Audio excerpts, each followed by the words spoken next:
Okay, Darren. Testing, testing. Can you hear me? I got you. Got me? Okay, thank you.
I call the 2,327th meeting of the Milwaukee City Council to order. This meeting is being conducted by video conference. The public has been invited to watch the meeting on the city's YouTube channel, Comcast Channel 30 in city limits, or by logging into Zoom, the Zoom video conference as an attendee. The public may submit comments in writing by email to ocr@milwaukeeoregon.gov. There will be opportunities for the public to give oral testimony during today's meeting. When it is time to take public comment, staff will monitor the email inbox, the Zoom participant list, and the Zoom chat to see if anyone would like to speak. We will take comments in the order that they are received and seen. Spanish translation services are available upon request. The public is asked to request translation and other meeting accessibility services at least 48 hours before the meeting. Contamos con servicio de traducción al español cuando sea solicitado. Se pide al público que solicite servicios de traducción y otros servicios de accesibilidad para reuniones por lo menos 48 horas antes de la reunión. Translation services are also available in other languages. The public is asked to request translation and other meeting accessibility services at least 48 hours before the meeting. If members of the public become disruptive, we will mute and remove them from the video conference. If that fails to stop the disruptions, we will recess the meeting and return within 5 minutes.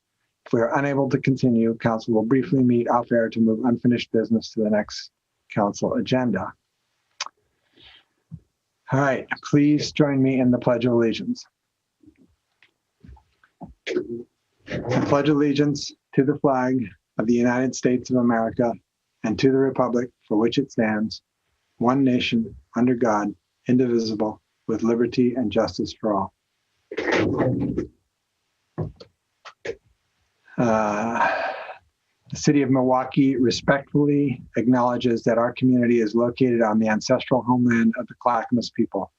In 1855, the surviving members of the Clackamas signed the Willamette Valley Treaty, also known as the Kalapuya Etc. Treaty, with the federal government in good faith.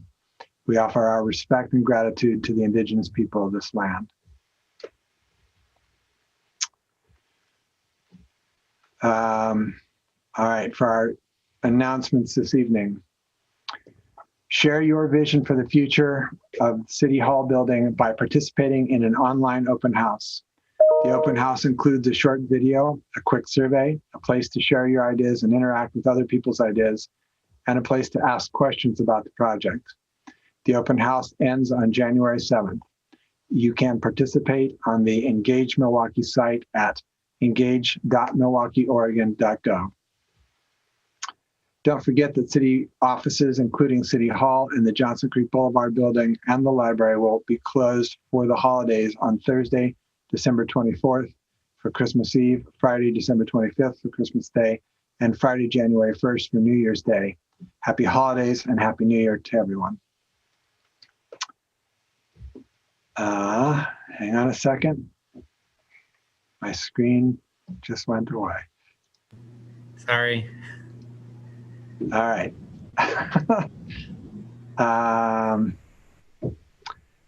Please join us on Tuesday, January 5th at 4 p.m. for a City Council swearing-in ceremony for Angel Falconer and Desi Nicodemus. The public can watch the ceremony on the city's YouTube channel or on Comcast Channel 30 in city limits.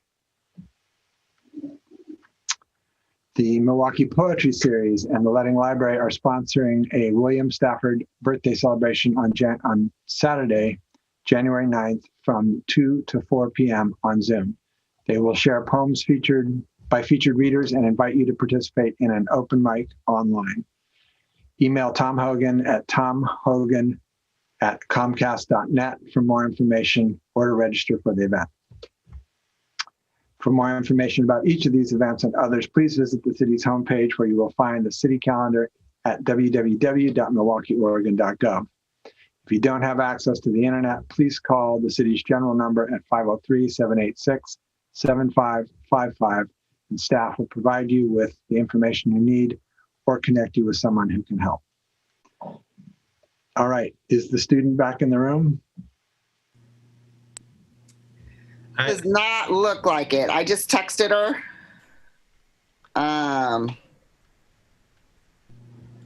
Yeah. There's somebody in the, is she unable to get in at all, or is she waiting for us to admit her? I don't know. There's a name that I'm wondering might be her, but I don't know for sure. Who is it? It's Easy Meza Gonzalez. I think so, yeah. Is that her? Okay, I'm going to promote this person to the panel. I can look. I think that's the parent's name. Oh.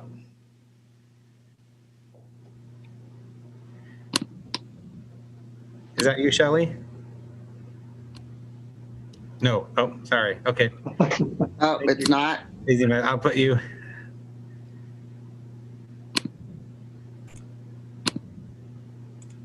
Oh, there. I see Shelley. Oh, yay.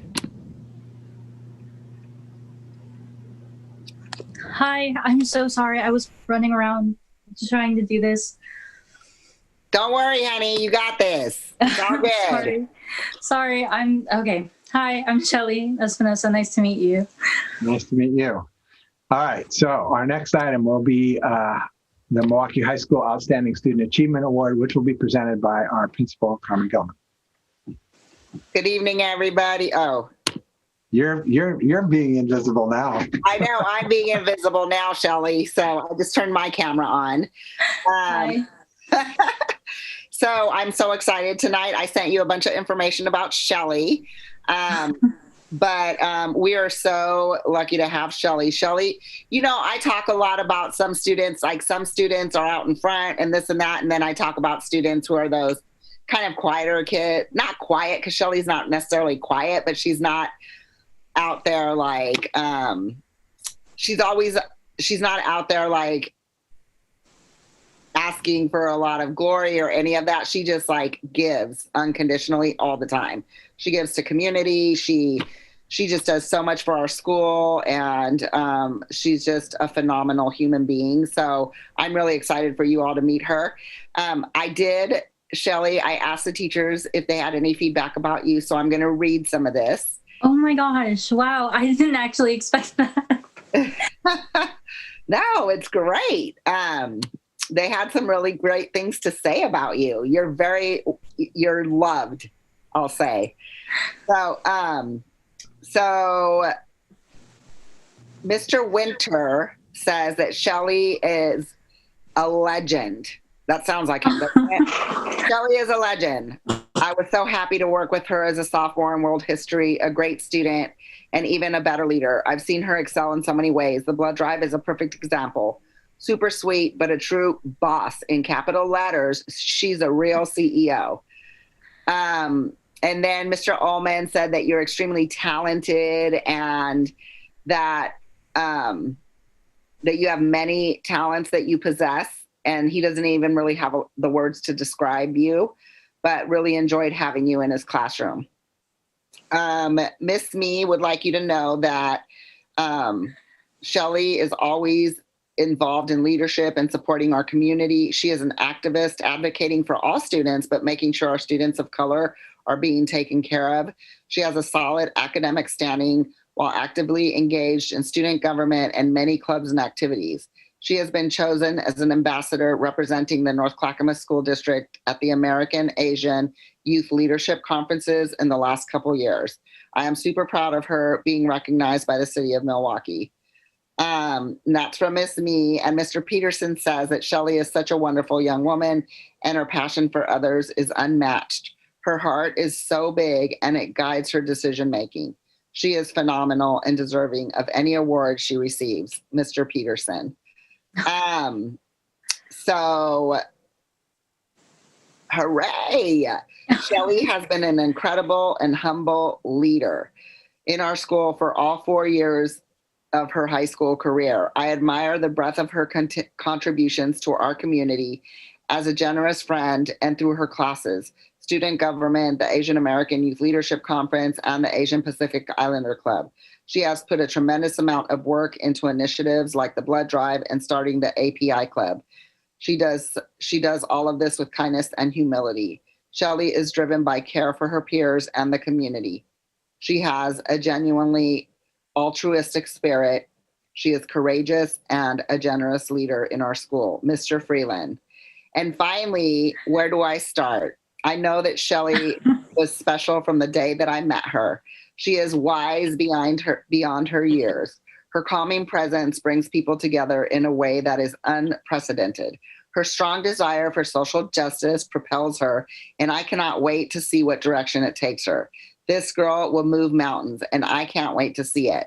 MHS is a better place because you were here, Shelley, and you will be greatly missed next year. Don't forget us little people when you're off doing big things. I love you, Miss Egan. Oh my gosh, I'm gonna cry. Oh my God. Everyone's so sweet. Well, you're sweet, and you've created this. You've just done so much for our school, for other students. You're just an awesome human being, and I just really appreciate you. And I can't wait for the council members and Mr. Gamba to talk to you. Thank you. Thank you so much. Mary, you're muted. Yeah, I got that. Shelley, before we start talking, tell us a little bit more about your plans. We know a little bit, but I'm curious to hear more from you. In terms of college, I have been looking very deeply at out-of-state schools because they told, you heard that social justice and POC is a huge importance to me. I think in Oregon, I love Oregon and I love the liberal views it has, but I do think that I do need time to understand what it is to me about being Asian American. So, yeah. Cool. And so you're thinking about Berkeley, right? Yeah, I've been thinking about Berkeley and then also University of the Pacific. Both really good schools. Yeah. Awesome. Well, it sounds like you got a good shot. Thank you. All right. Well, let's see. Who wants to go first? Wilda. Thanks. I always like going first because, everybody that comes after, they all go, oh, yeah, it's the same, ditto.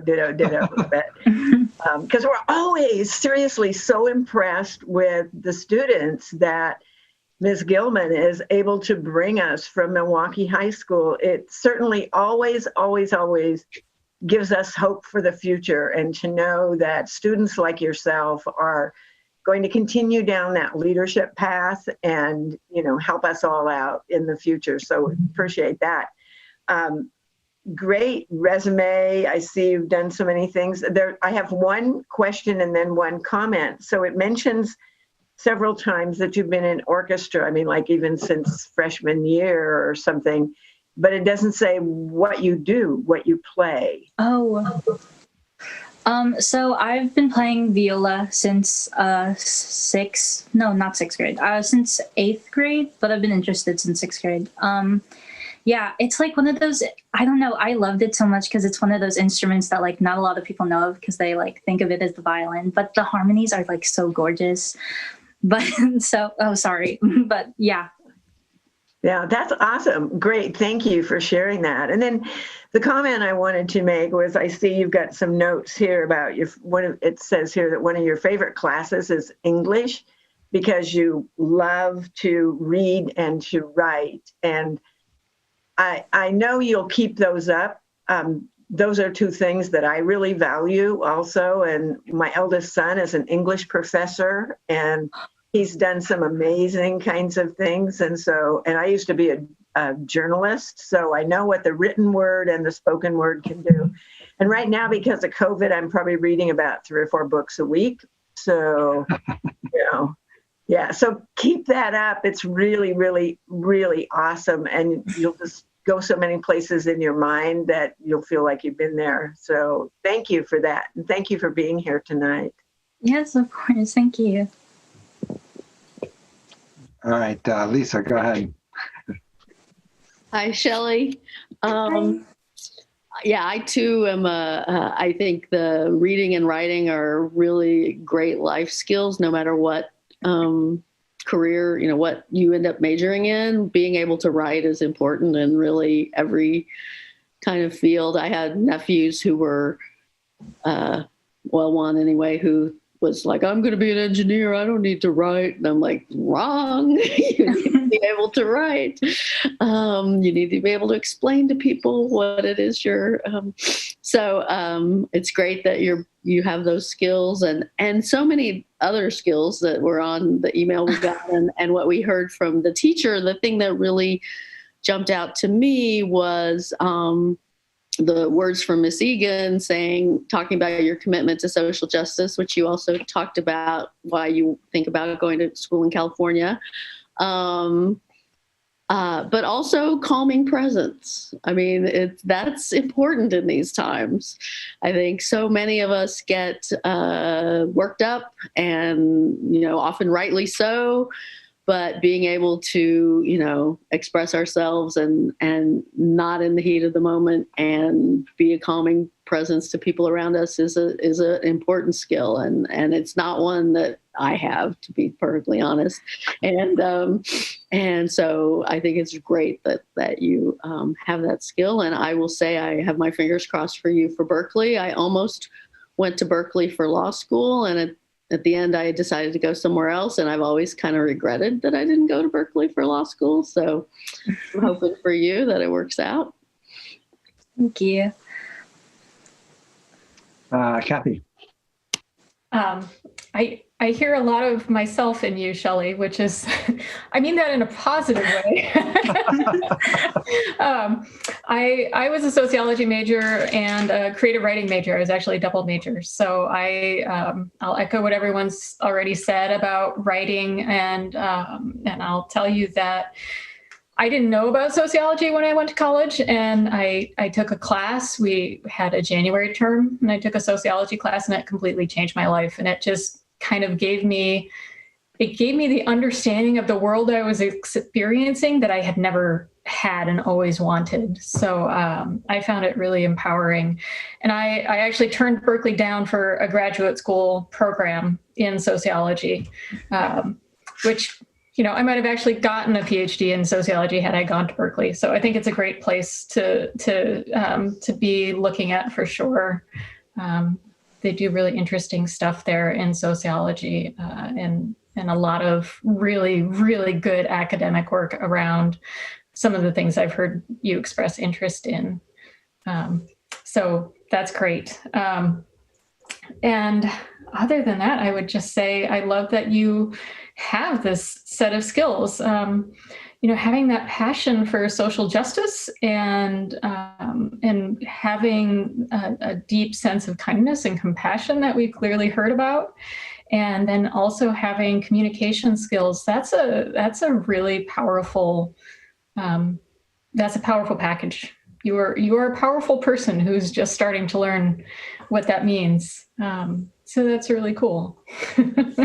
Thank you. So many people have told me that I should major in sociology because I do have like an interest in like new media and like marketing for new media, trying to get small businesses like attention it deserves and stuff. I think that's so cool. Yeah, and Berkeley does some really great.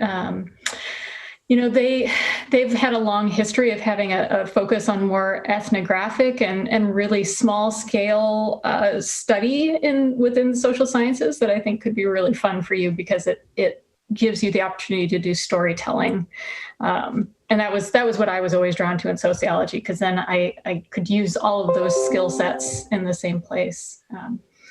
So yeah, I think that's great. And I'm so glad to meet you. And I love that we get this.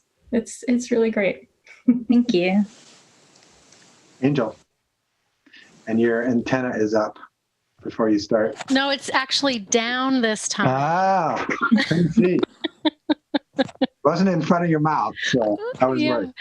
Shelley, it's so lovely to meet you. I'm curious. We've talked a lot about your love of reading and writing, and I'm curious to know what you enjoy reading and writing. What? In terms of like, oh my gosh, in terms of reading, I'm like a huge like nerd for like young adult novels. Like I'm not like I'm like, oh, I feel like people around my age are like, oh, you should be reading classic literature, but I'm like over here like just going through Harry Potter the 90th time. Nice. In terms of writing, I struggle a lot with mental health. So writing is like it's been a coping mechanism for me since 6th grade. And like, I have a bunch of memoirs that I've written for so long. And now I'm just like trying to like go through them and see if it's like, if I can use them for like scholarship to like get a scholarship somewhere. But yeah. Good for you. I'm glad that you do that. I'm glad that you find, that you use that as an outlet. I mean, if it, I think that's really important. I certainly, as an adolescent, I used that a lot myself, and I can really relate to that, thinking back on my teenage years.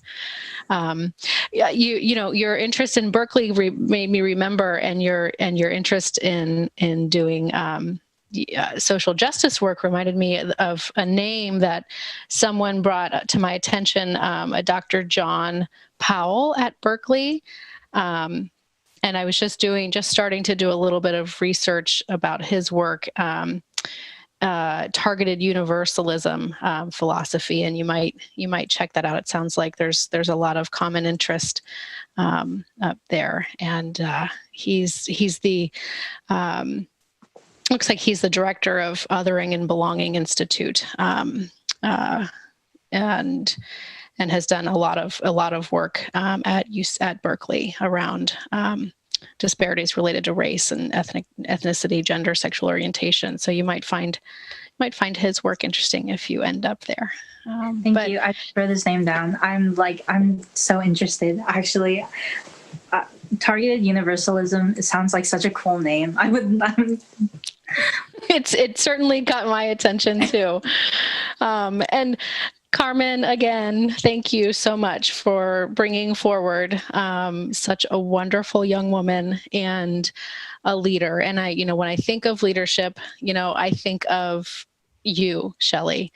I think of, people who, leaders lead through their service to others. And it's clear that you do that. So thank you very much for being a leader in your community. Thank you, Carmen, for recognizing her leadership on your campus. And I wish you all the best. And it was so lovely to meet you. And I hope that even though it sounds like you really want to go out of state, I do hope that your journey finds you back here. We'd love to hear about all of the amazing things that I know that you're promised to do. And to keep in mind that Oregon is a wonderful place to live, and it is this a sort of liberal bubble in some ways, but we also need a lot of work, and I think young people, especially, are going to be leading that and leading us in the right direction. So thank you, and I hope you won't forget about us. Yeah, of course. Well, Shelley, I was impressed that you stayed with student government all 4 years. It's I know for a lot of kids that's hard, and it's sometimes not super rewarding in a way. But it says a lot about you that you stuck with it, and that you're interested in sociology. And then Carmen telling us about your very grounded personality and your ability to bring calm to a situation. It reminds me of that old quote, which I will get completely wrong, but it's something to the effect of, we are born into the times where we are needed. And it sounds like you are exactly that. You were born into this time when there is so much work to do around racial justice, and you have the right temperament and clearly the desire and the interest, which passion is required, right? If you want to be great at something, you have to be passionate about it. So you've got all the pieces together, and I really do look forward to seeing what you do and where you go with this. And I echo the rest of the council and looking forward to having you come back and tell us. Mayor, can I make one more plug? Because you just reminded me of something I forgot to mention. If you decide that you'd like to stay in government for even longer, I know at least 2 of us would recommend the Emerge program, and it actually started in California over 10 years ago. So Emerge Oregon or Emerge California, Emerge America, they train women to run for office. Oh my gosh, that's so cool. And to be recommended that by like someone in city council. Oh my gosh, I'm genuinely so honored. Thank you so much. Hit us up for recommendation letters. Thank you so much. Oh my gosh, this is so cool. And by the way, I know you're going to continue, Mayor. I just wanted you to know I've met John Powell, and I also am really connected to the UC system. So we'll connect after this. I've got some people you can meet. Oh my God. Cool. I didn't know that, like, honestly, I truly have to be honest. When I was in 8th grade, it took me so much, like so many of my teachers were like forcing me to run and like almost being like, if you don't run for leadership, we will hold it back until you get your video done. And I didn't actually think that senior year I'd be like awarded something like this cool or like this big on like a city level. So I'm like, kind of like, my heart's kind of pounding. Well, we are thrilled to have you here, and you know, each month we are super impressed by the students that Carmen brings us, and you are no exception to that role. We are very impressed by you, and I am going to read the plaque that you will get here shortly via some method of transporting things like that. And, you know, if at some point this year, we usually take a picture. I take a picture with the student of the month. If at some point this year you want to do that when COVID is over, reach out to me and we'll do it. We'll get a picture together. The City of Milwaukee is proud to recognize for outstanding student achievement in academics, civic engagement, and extracurricular activities at Milwaukie High School, Shelley Espinoza. Let it be known to all that on this 15th day of December 2020, the City Council of the City of Milwaukee, a municipal corporation in the County of Clackamas and the State of Oregon, recognized this student as an excellent example of the bright future of this community and nation.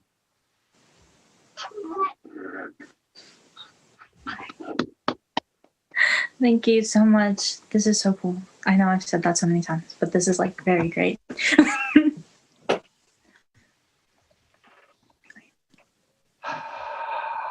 Thank you. Principal Gelman, is there anything that you would like to catch us up on the various goings on at the school, or how is distance learning going? Well, how is distance learning going, Shelley? I know that a lot of my peers have just been like having a bit of difficulty with it because it's not school that we're used to. But I know that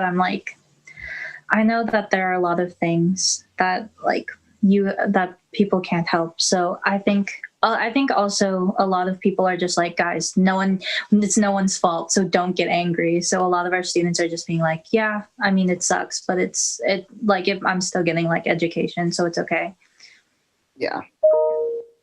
Yeah. It's been really rough in a lot of ways because we really miss our kids, and people might think like the workload is even heavier, right? Like, yes, we don't have kids in our office all day, but that was like the joy of our day.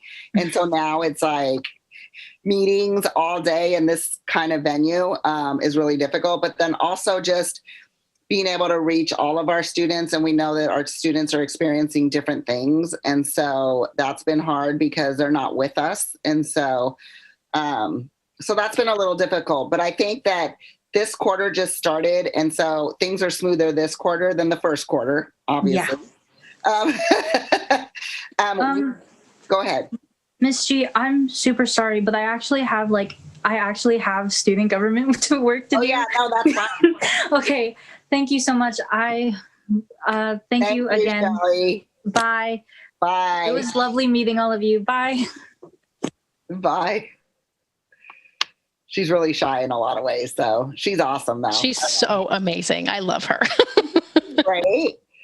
She was instrumental in getting her leadership teacher nominated, and our leadership teacher was leadership teacher of the year for the state of Oregon last year. So, and she was really instrumental in that. So, but you know, the school piece, like I said, it's easier this quarter. You know, a lot of parents they're struggling with their kids at home and not knowing if they're online or not. And we have a lot of single parents that work. And so it's just a really difficult time. You know, we do worry about the kids that aren't engaging. A lot of our kids are engaging. So we've had quite a bit of success. We are also implementing different software and stuff that's more engaging, like Pear Deck and things like that. We're learning how to do different tricks online, you know, and it's really funny because the kids, when I substituted that class, like they were telling me what to do. They're like, no, Miss G, hit the button over there. Okay. So I've been so fortunate. I'm going to knock on wood, but like, our kids have been phenomenal. Like we haven't had issues online. There's been a couple little things, but not anything. They're just really good kids. They're respectful. They're treating each other with respect. We are kind of hitting a wall as a staff and kids, I'm sure. Just we're ready for the break. We had conferences a couple weeks ago, and during conferences, we called like 500. So we did two. We did one conferences for kids that are at risk, right? And then we had regular sections, but we personally called 400 families to schedule the kids that were at risk because we want to make sure that they had a slot. And we scheduled about 130, so that was pretty good. We're looking at next school year. And so, you know, obviously right now at Milwaukie, we have a lot of initiatives going. So we have, we added about 80 students to our AP offerings this school year, and they're doing pretty well. But we looked at kind of like who takes AP and who doesn't. And we noticed that we don't have a lot of students of color in AP. So we did a huge push last year to get kids into AP, and they're doing amazing. We have extra supports to make sure that kids in AP are successful. We're also going to expand our offerings next year. So we've been talking about, we're going to add percussion. We're going to add dance, and it'll be culturally different cultural dance. We do have jazz right now. We have a jazz team, but we want to add like folklorico, you know, hip hop, African dance, Asian Pacific Islander. We just want to be able to like diversify it. And then we are also, we have 4 engagement teams. So they all have lists of kids that they contact every day. There's just a lot going on during this online situation. So we want to make sure that everybody's working. It doesn't matter, you know, who it is. Everybody gets lists of students, and we're all calling and just trying to, you know, hopefully this will all be over soon and we can get back into the building where we need to be with our kids. So Your beautiful brand new building. yeah. Yeah. Cool. Well, thank you for that. It's very helpful to have an inside view. And thank you for everything that you do. Thank you. Thank you for being so kind to my students when I bring them. You all just treat them so well. So we really appreciate it. Well, we love having them. All right. Take care. Happy holidays. Okay. Our next item is a update from Clackamas Fire, and it will be presented by our very own fire chief, Fred Charlton. Thank you, Mayor Gamba, members of council. It's so nice to see you, even though we have to do this by video conference. We do have a short presentation for you tonight. As we begin to talk about the devastating wildfires in Clackamas County, you may think, well, is this really timely?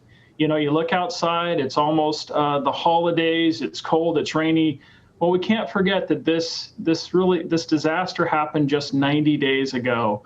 So we want to be respectful of your time and just sort of take you through some of the events that we went through, and then certainly open up for questions at the end. So with that, Rachel, next slide, please. All right, so just a few areas that we've been focusing on the last 12 months. Certainly the worldwide pandemic has impacted us greatly at Clackamas Fire, ensuring the health and well-being of our first responders and all the communities we serve. The September wildfires, again, we'll talk through the size and scope of those fires and our response to those fires. As you probably saw in November, there was an election brought forward between Clackamas Fire District and Estacada Fire District number 69. That election to merge the two fire districts, it passed in Clackamas Fire District and it failed in the Estacada Fire District. So now we're looking at means to transition out of a contract for service and return those services back to Estacada Fire District in about 6 months. Accreditation, this week actually, we are going through an accreditation process. It's an exhaustive process that we go through every 5 years. We were first accredited in 2000. And what accreditation does is we have an independent team come on site and verify and validate that we are meeting or exceeding industry best practices as a fire agency. We're very proud to be accredited, but this year we only have one team member here at the fire district. Everybody else is doing it virtually. The budgetary impacts, we're beginning to put together the fiscal 22 budget, but certainly we have to understand how devastating the pandemic and the impact to our community, our business community has been. So really looking at what will the finances of the fire district be in years to come. And then essential business functions throughout the pandemic and wildfires, we can't forget that you have to continue to move forward as a public safety agency. So we've tried to create some normalcy, which has been really, really difficult, but we continue to hire, promote, celebrate success, even though a lot of it, unfortunately, is done by Zoom. So we're just trying to figure out how to settle everyone and just understand that we're in this for a while and we have to get through this together, but how do you still celebrate your successes along the way? Next slide, please. First, we always want to lead with a thank you. The devastating wildfires that started the evening of Labor Day, September 7th, this was not an event that just Clackamas Fire or the fire agencies in Clackamas County or throughout the state of Oregon worked so hard to help protect homes, lives, and suppress the fire. It took everyone, and we couldn't be more thankful to the community for the outpouring of support, and that came in the form of thousands of donated items to help our community members who were impacted. It came in the form of about $150,000 in financial contributions, which have gone to our foundation, the Clackamas Emergency Services Foundation. And in turn, those dollars are going back out to those residents across Clackamas County who were impacted, and also to all of our citizen heroes. And you probably saw we had citizens standing shoulder to shoulder with firefighters helping protect their homes across Clackamas County. So again, thank you to everyone. We understand how devastating this is, but we couldn't do it without your support. All right, next slide, please. Just a few pictures of the wildfires. And again, this was a disaster like we had never seen before in Clackamas County. Really, you think about recent disasters. We had the floods of 1996. We had the incredible snowmageddon, if you will, of 2008, and then the thaw around the first of the year. We had the 36 pit fire out Highway 224 near Estacada, but we hadn't seen anything like this. So these are just a few of the images from the wildfires. You'll see one there at the bottom. We have a firefighter standing next to a bulldozer. We typically don't hire firefighters, and in their job description, we ask them to drive bulldozers. But at that time, we had a need to put that piece of equipment into service to help protect homes. And it just so happened that we had a firefighter working that day who had experience. So we really had to take some extreme steps to help protect lives and property throughout Clackamas County.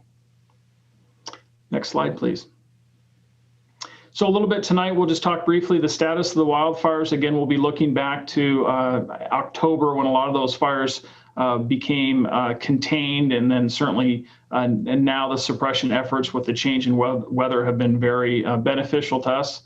We'll talk a little bit about the evacuations that happened, some of the resources, fire camp, and COVID-19, then a little bit on how we demobilized, and then our recovery efforts. So as you recall, we had major wildfires throughout Clackamas County. The largest in size was the Riverside Fire. This was the fire that came into Clackamas County off the Mount Hood National Forest. That got our attention about September 8th. That ended up being just over 138,000 acres. So to put that into perspective, that's about 215 square miles of fire or land involved in fire. Our fire district's about 225 square miles. So you could pretty much overlay that fire across our entire fire district. In addition to that fire, we had to deal with the North Cascade Complex, or more commonly known as the Clackamas County wildfires. And that was the Dowdy, Unger, and Wilhoit fire. Certainly very devastating. We had a number of structures lost in those areas, not the acreage, but certainly very impactful to our communities. And then we had the Beachy Creek Fire. The Beachy Creek Fire came into Clackamas County out of Marion County. This was the fire that we felt, or we were informed that the predictions were that the Beachy Creek and the Riverside Fire may converge. And that was going to prove to be a devastating, potentially high life loss. So we had to take actions on Thursday, September 10th, to try and mitigate that. The Beachy Fire came into Clackamas County, then it moved off to the east. And then we had the Lions Head Fire. That's the largest of the fires, and that's also just behind the Beachy Creek Fire that moved over towards Warm Springs. So again, a significant number of acres were impacting Clackamas County. Next slide, please. So this is just one of the maps that we had drawn early on. You can see that Riverside Fire outside the community in the city of Estacada, the Dowdy, Unger, and Wilhoit. So again, that Riverside Fire, about 215 square miles in its entirety. Next slide, Rachel. Evacuations. This was incredibly complex. When you think about Clackamas County, we have a population of about 420 residents throughout the county. You can't just say, okay, everyone pack your bags and it's time to move. So we had to work really hard around the ready, set, go, the level 1, 2, 3. We worked closely with Clackamas County Disaster Management, the Sheriff's Office, and other elected local officials around how to coordinate the evacuation, then the repopulation. So the county did have the evacuation maps up on their website, and then we also asked them to put in the boundaries of the fire so people could really get a good understanding of how close is that fire to my community, my home, and then what does it mean to be under an evacuation order. The decision makers in evacuations, I think a lot of people felt like it was maybe just Clackamas Fire or single entities making that decision. It really was the federal Type 1 team that was here working on the Riverside Fire, the Oregon Department of Forestry, the Oregon State Fire Marshal's Office, and then Clackamas County Sheriff's Office took the lead on those evacuations. Next slide. So local, state, and federal resources. We're a large fire agency. We're the third largest fire department in the state of Oregon. We were overwhelmed probably 6 or 7 hours into those fires, which began on September 7th. And it wasn't just the wildfires, it was all of the additional fires and calls for service that impacted our fire district. So the way the process works is once we have exhausted all of our resources, then we look to utilize automatic and mutual aids. That's all of the other departments in Clackamas County. Those were quickly exhausted because we had fires across the county. So then we reach out to Multnomah County, Washington County, Marion County. As soon as we exhaust those resources, then we declare a conflagration or ask the state to declare a conflagration. That was declared on Tuesday, September 8th, and that opens up firefighters from across the state to come in and help support fire operations here in Clackamas County. Also, we work closely with the Oregon Department of Forestry and then the federal Type 1 team, which was out doing the majority of the suppression and containment work on the Riverside fire. And then really it's the community heroes that I talked about at the beginning. It is engaging with our community and seeing the heroic acts of everyone who stood their ground, help with evacuations, protect their homes, and care for their neighbors. Next slide. So fire camp and COVID-19, you know, it's one thing to have a natural disaster. It's another to have it during a pandemic. I don't know what happened in 2020, but we're really looking forward to January 1st. We need to get out of this year. One of the challenges is any time that you declare a conflagration and you have hundreds of firefighters coming into your community, you have to have a place to put them. So we reached out to Clackamas Community College, and the campus in Oregon City was very gracious to allow us to set up a fire camp. And that is where we would locate all of the firefighters. They would sleep there, eat there, they would rehab there. We would take care of their basic needs. We would also fuel their apparatus and take care of any issues before they went back out to fight the fires. So we're really proud of those relationships that we had in place, specifically with Clackamas Community College. Then COVID-19, the last thing you want to do is welcome 250 firefighters from across the state into Clackamas County and have an outbreak of COVID. So we put everyone into a module of one, which was a little bit different. We had them all congregate in very small groups, isolate from one another as much as they could. We conducted daily health screenings, required face coverings, and then we assigned a health officer. So you can't do great work protecting the community if all of your firefighters are ill due to COVID. So to my knowledge, we didn't have any issues of COVID-19 during the wildfires, which is absolutely amazing. Next slide. All right, the demobilization and recovery. So again, when we look to demob or start to de-escalate the incident, we were really bound by weather and fire behavior. As you recall, probably for at least a week to a week and a half, we had really thick smoke in the air. We were unable to do much fire suppression with our air assets. So really Mother Nature was the one that was sort of holding on to the fire and letting us know when we'd be able to get in there and start to demob and really work hard to put the fire out. Recovery, number one priority during recovery is to support our communities. And then as I had mentioned a little bit earlier, we began to receive financial contributions early on. And again, the Clackamas Emergency Services Foundation, I believe our fund is about $150,000. We've distributed nearly $100,000 now back to the community, and that goes directly back to those impacted within Clackamas County. And then anytime you go through any sort of major incident, you have to go through an after action review. That's where you really look at those things that challenged you and you celebrate your successes. So last Friday, as an organization, we went through our after action review, talked about areas that went well, talked about areas where we need to improve, and we'll set a strategy in 2021, so just in a few weeks, on how to work on some of those areas that we need to improve. Next slide. All right, that was a lot of information. I wanted to be respectful of your time. Just give you an overview of the wildfires. Happy to answer any questions that you might have.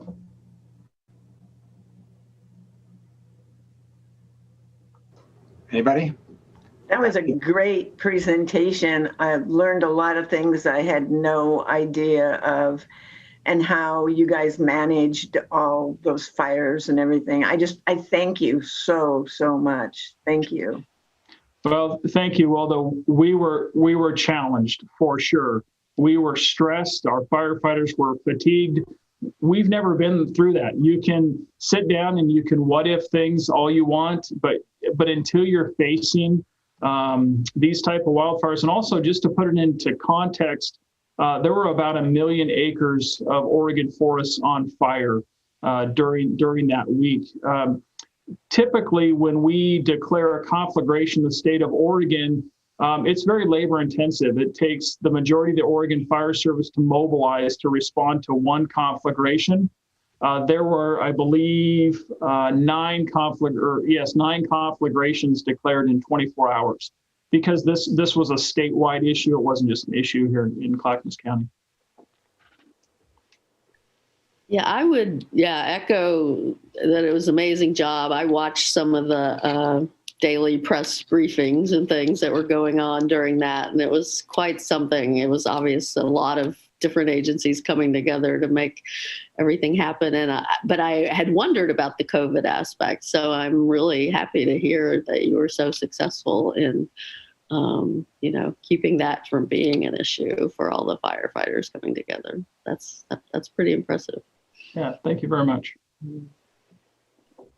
Chief, I love that particular area, the area that was burned by the Riverside Fire and Beachy Creek both. Those are places that I spent a lot of time, and I know that a lot of folks are kind of wondering when the national forests might open back up again, or I know that's not your purview, but if you have any recommendations on where people might keep an eye out for when things are changing and kind of how those areas are opening up to the public over time, that would be great to know.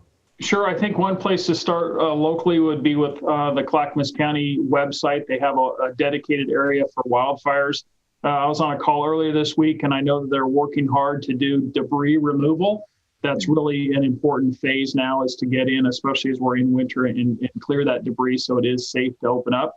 And then after that, certainly the U.S. Forest Service and Oregon Department of Forestry, those agencies that have jurisdiction. But I think right now it's really around recovery and getting in to make sure that when it is opened back up to all of us, it is safe. And that was one thing that we were very concerned about early on in the fires, is once the fire goes through a community, all of those unburned areas or a tree maybe that is partially burned, it now becomes a real hazard. So there was a lot of work going on to protect the community even after the fire had gone through, because you have all of these threats in the form of trees that can potentially come down. So lots of challenges. Yeah, and I live very close to Elk Rock Island, so thank you for helping take care of that. Yeah, that was challenging. I think we were out there a couple times. Yeah, you were. I know. I called at least one of those times because that fire just kept popping back up. But I have heard, even just yesterday, I think I heard a tree falling out there still. So the threat is real, and we have a real challenge in communicating that to the public. Just that as we get saturated soils, and these are soils that have been burned down to mineral state, they don't have the organic matter in them anymore.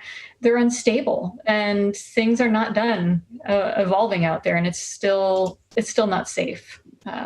And people think, well, the fire was months ago, everything's fine. It's not fine. It's only starting, as we get into the heavy rain periods, it's only starting to evolve even more in a tree tipping over kind of way. So I appreciate you bringing that up.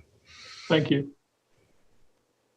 Actually, on the question of Elk Rock Island, there were lots of rumors at the time, and I know there's been no arrests of anyone for arson. But what is your department's view on how that fire started? Yeah, thank you. And when I knew I was going to be presenting tonight, Lisa, I knew you'd ask that question, so I had to come prepared, right? If you learn anything, is you have to come prepared. So. What I understand through our fire marshal is it was a collaborative effort between the fire district, ATF, and Milwaukie police. They do know that it was human cause. They don't know if it was intentional or unintentional, and I don't believe any arrests have been made in that. So that's all the information that I have. Some of the other wildfires are still under investigation by the Oregon Department of Forestry, and I know people want answers right now, but those agencies have to do the good work of understanding fire cause and determination before they can move forward with potentially prosecuting or, imposing fines. So. Thank you. Yeah, thank you. I just want to echo everything that everyone just said. I think that the unprecedented nature, I can't imagine, the stress that you all were under, when you consider that something like this sort of in isolation, you would have expected to see resources from around the state come and help. And unfortunately, that was just that wasn't the case because the whole damn state was on fire. And, you know, it was really terrifying for a lot of people, you know, including friends who did, you know, who were evacuated and, you know, were camping in my front yard, you know, because of COVID. You know, we couldn't even invite them into our home. So thank you for all of your hard work and in controlling that as best you can. And, you know, I don't want to, you know, just the mention of arson and potential causes. I guess I just want to make sure that we're keeping this into context. You know, I stopped calling them wildfires and I started calling them climate fires because that's what they were. They wouldn't have been this big. They couldn't have grown to this size without the conditions being what they were. Yeah. Thank you for your comments. And about 5 days before the wildfires began, we were really positioning ourselves for this wind event that we knew was coming down the Highway 26 corridor out in East County. And we were adding staffing and briefing our folks on what it means to go through a wind event. And then really it just turned so devastating on that evening of September 7th. So I hope we never have to go through it again as a community. It was devastating. We've learned a lot, but there's a helpless feeling when you have the size and scope of that, and you know that your firefighters are absolutely taxed, and it's tough. So we work hard every day to help prevent that, and if it does happen again, to be better prepared for it. Well, that's good, and I would echo the rest of the council's thanks and level of being impressed with what you all did. I fear that this will not be the last time that we see something like that. As Angel pointed out, you know, the conditions are just getting worse because of climate change, and I suspect we will see more of these. And that brings me actually to a question. Earlier this evening in our study session, or our work session, we were talking about shelters, temporary shelter space.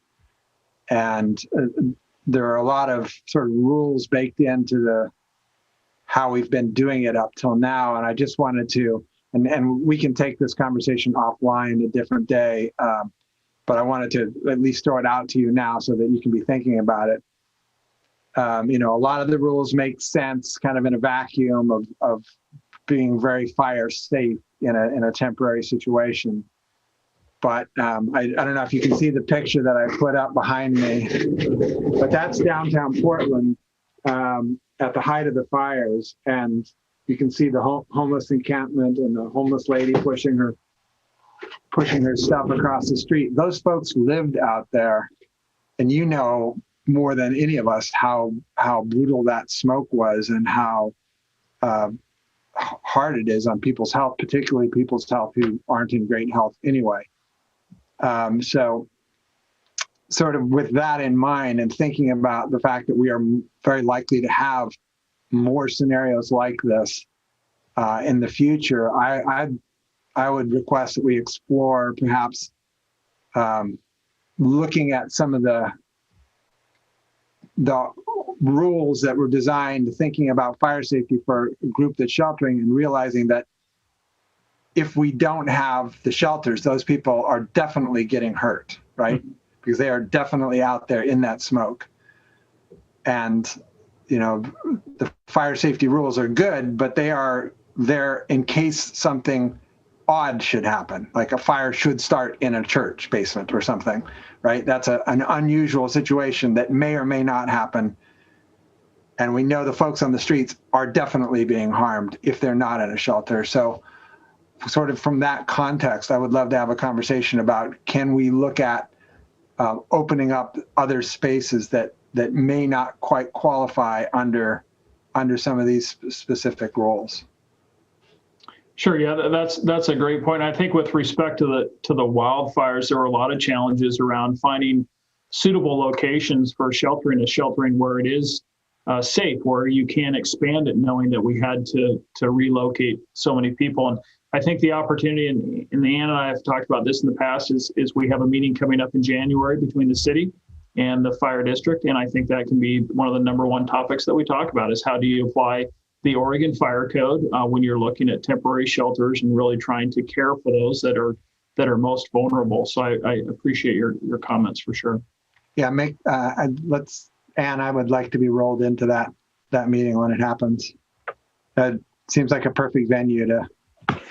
You can, but then you have to take someone else's seat because it is already barely short of a quorum. So right now, the liaisons to that group are Counselor Beatty and Counselor Faulkner. So feel free to work it out. I know that the chief is sending me some dates. I really appreciate the conversation that he and I have been having. But yes, I have to keep it to 2 or fewer. Or we could post it. We can absolutely, if the chief would like to come back and have the discussion on air, that's fine too. But I do think that it's probably a conversation in which we probably need the fire marshal and we probably need Sam to also be involved. Because I think that what I have heard historically is that this comes more from the state fire code than it is from Fred's team. Sure. So we just probably want to have it more, but hey, I have a study session in January that if you want to take it over and we want to have this discussion, I'm totally in, because our presenter just stopped coming. All right. Well, either way, I might be able to talk one of those fine ladies into giving me her space at that meeting. But we'll figure that out and then let you know, Fred, how best way to have that conversation. Yeah. Well, thank you. Yeah, thank you very much. I know this has been a really challenging year. I will tell you the one bright spot, I just realized it about 30 minutes ago, and that was Shelley.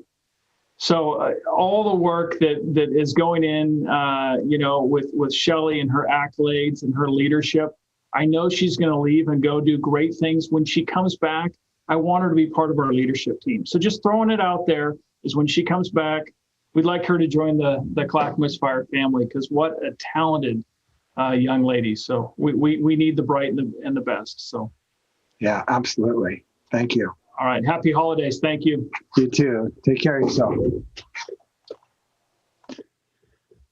All right. Find my script.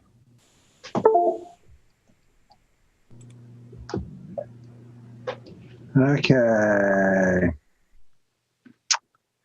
This is the part of the agenda during which counts. Before you make your comments, please state your name and city of residence for the record. If you would like the city to follow up with you, please submit your contact information at ocr@milwaukieoregon.gov. As council has other business items on the agenda this evening, speakers will be limited to 3 minutes each. Because information provided during the community comments may be new, city manager will respond at the next council meeting to those comments that require follow-up.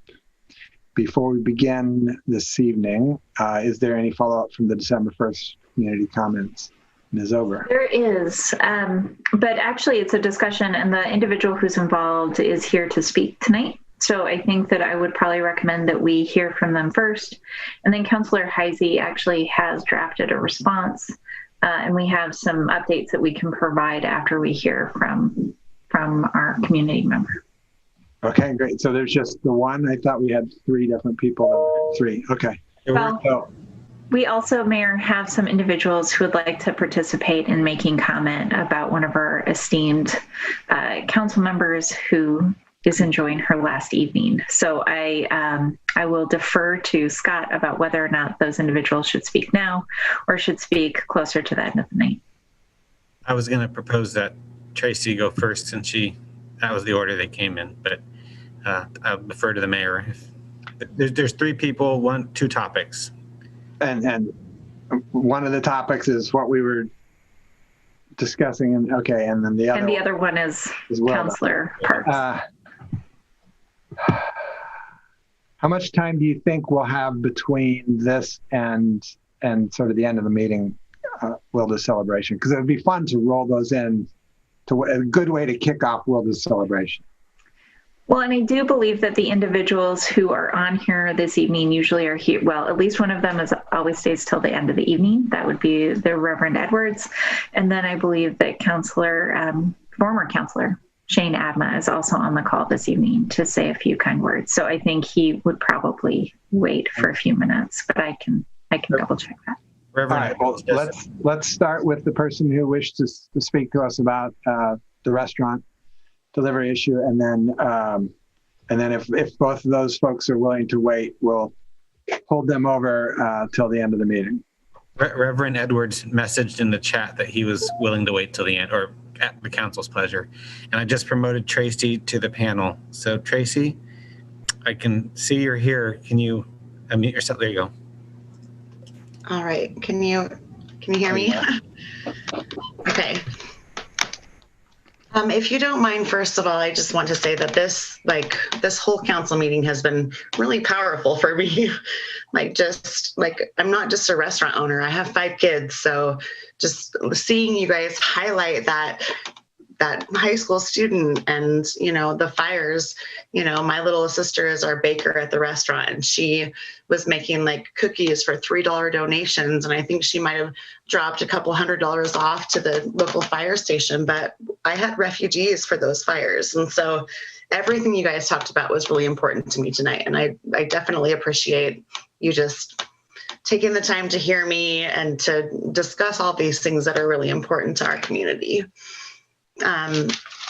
So basically, I've gotten some really great advice from Allison Wicks. I'm not sure that, just providing me resources and stuff during this time and giving me a call and keeping me updated. And she said that basically it might be a little bit harder for Milwaukie to implement something as I had asked the last time about capping delivery service fees, and that my best bet would be to get in front of the media and to ask them, to present this question to the governor during a media session. I did contact the media outlets and I did get a story, and I've definitely gotten a lot of really great feedback. And, of course, a lot of local people, you're our favorite restaurant and we want to be there and support you during this time.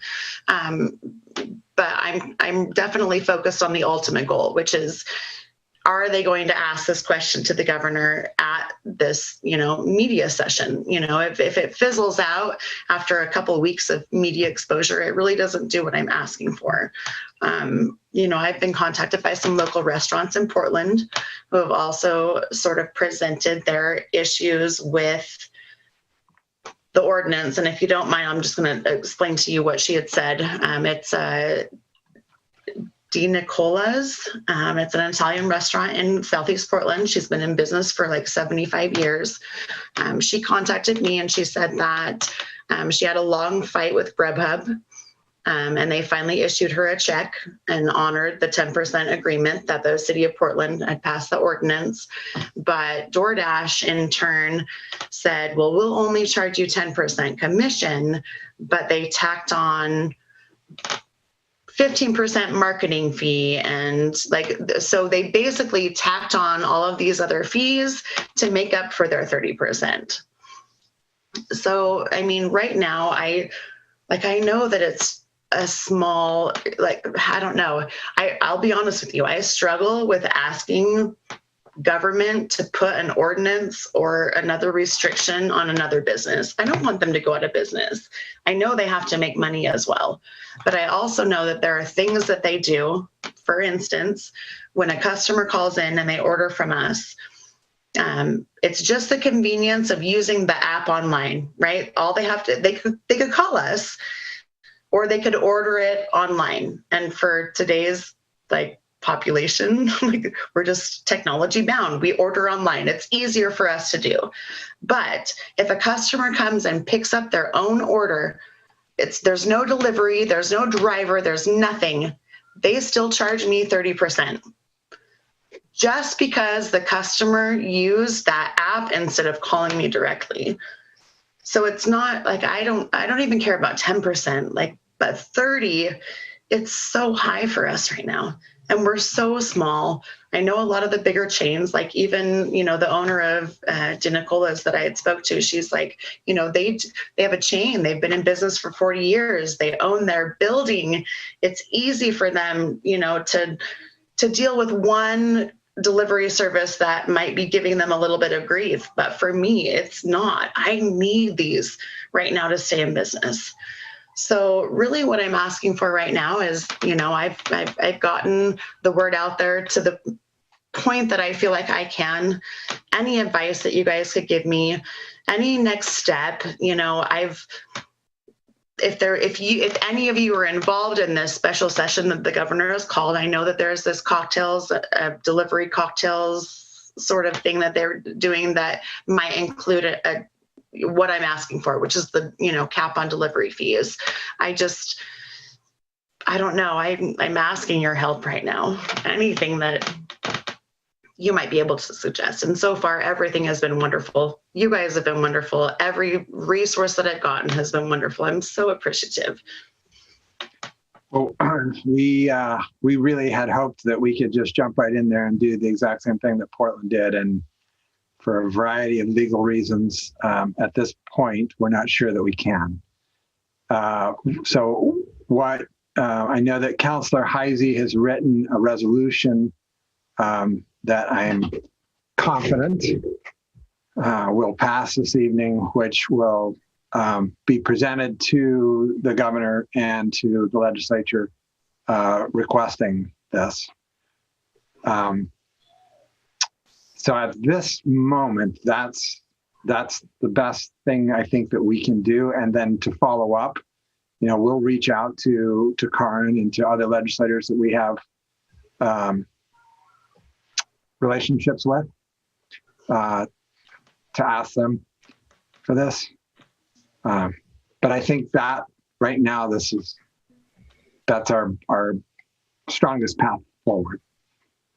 And we don't know what that, or I don't know exactly what the special session will look like. I know that they're trying to make it a one-day session, Tracy. So I don't know that they'll want or have time to do testimony from the floor from people, but that could also be something that would be really helpful. And you are eloquent and passionate about this, and you have talked to other restaurant owners as well. So, I think in our outreach to our state rep and our state senator, we could also say, hey, we have someone who could really speak to this. Would you like us to put you in touch with her? And if you're okay with that, that would be something. Okay, great. I also am, if you don't mind me asking, and honestly, like I said, I have a really busy life. This is hard for me to try to manage everything that's going on right now, but I did hear that the state of New Jersey was the first state to pass this on a statewide level. And so I wanted to know if there was anyone who had had a chance to maybe look into what they had done to see how it had gotten done. I mean, I'm willing to do whatever it takes to keep my business open. So any advice you guys have to me, if there's something that I haven't done, if there's something that I need to do, I have total confidence in you guys that you're doing the best that you can right now. And I definitely appreciate it. I know it's just a small piece of what's on your agenda with COVID as a whole, all of the things that you guys have to face right now, but Wilda?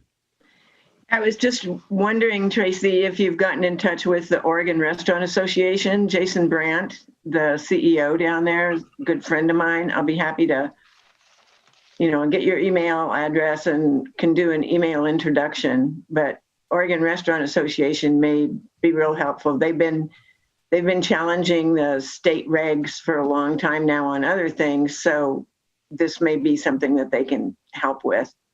I think that my only concern is that I did see that that there was the Portland Restaurant Association that had challenged just being able to stay open, and that they had been shut down. And so, I mean, I want to be involved in something that's going to be proactive. I want, like I'm saying, is just these delivery fees. Like, this is a small portion of what we're facing as a whole with the restaurant industry. Like, I'm glad that I don't serve alcohol. I'm looking at bars and stuff where, 90% or 70% of their sales is alcohol, and they can't stay in business, period. I still have a chance by utilizing these delivery services. I just can't do it with their fees. So I want to do something that's proactive. Well, perhaps on a state level, which the Oregon Restaurant Association, that's how they work. there may be something, but I just got an email with your email address. Staff just sent me that. I just happened to see that.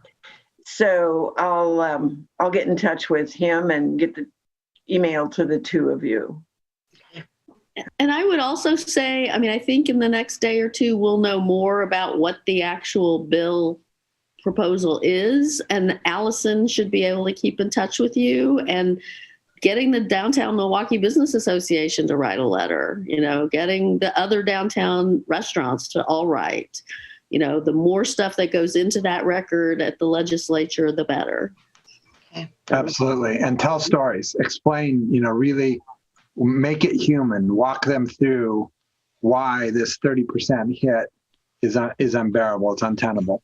And really help them understand that on a human level, because, they're not restaurateurs. They don't have no idea what the margins are. Mm-hmm. Okay. All right. So You guys. do we want to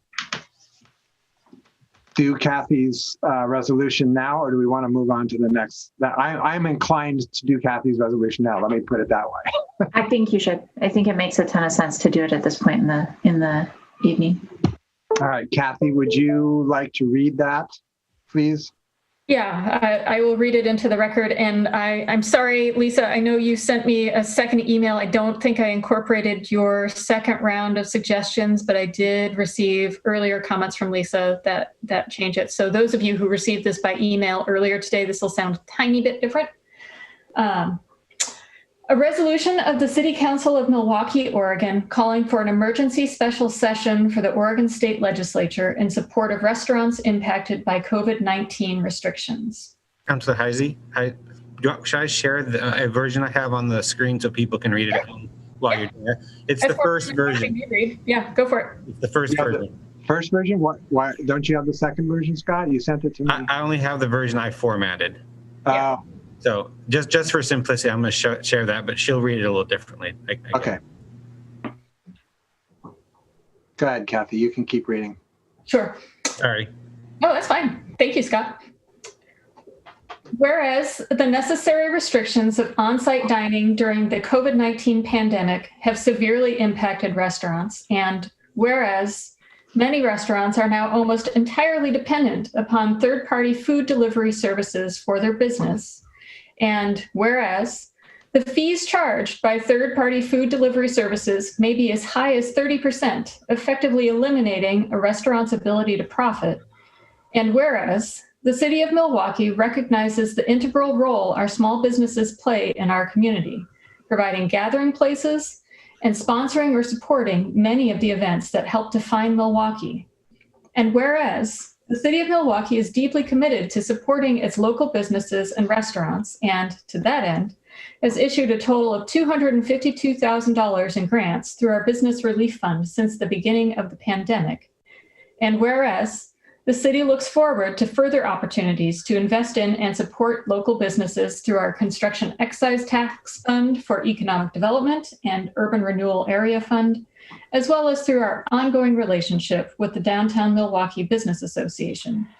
Therefore, be it resolved that the City Council of the City of Milwaukie, Oregon, calls upon the Oregon State Legislature to convene an emergency session in 2020 to address the ongoing impacts of the COVID-19 pandemic. We urge the legislature to pass legislation to assist restaurants, including, but not limited to, capping third-party food service delivery fees charged to restaurants by third-party delivery services at no more than 10%, banning the pass-through of credit card service fees by food delivery services to restaurants, and prohibiting any reduction in compensation to delivery workers in order to compensate for fees lost from capping those delivery fees. End. Excellent. I would entertain a motion. I'll make a motion that we approve the resolution. I'll second that. It has been moved and seconded to approve the resolution requesting that the Oregon state government limit the charges that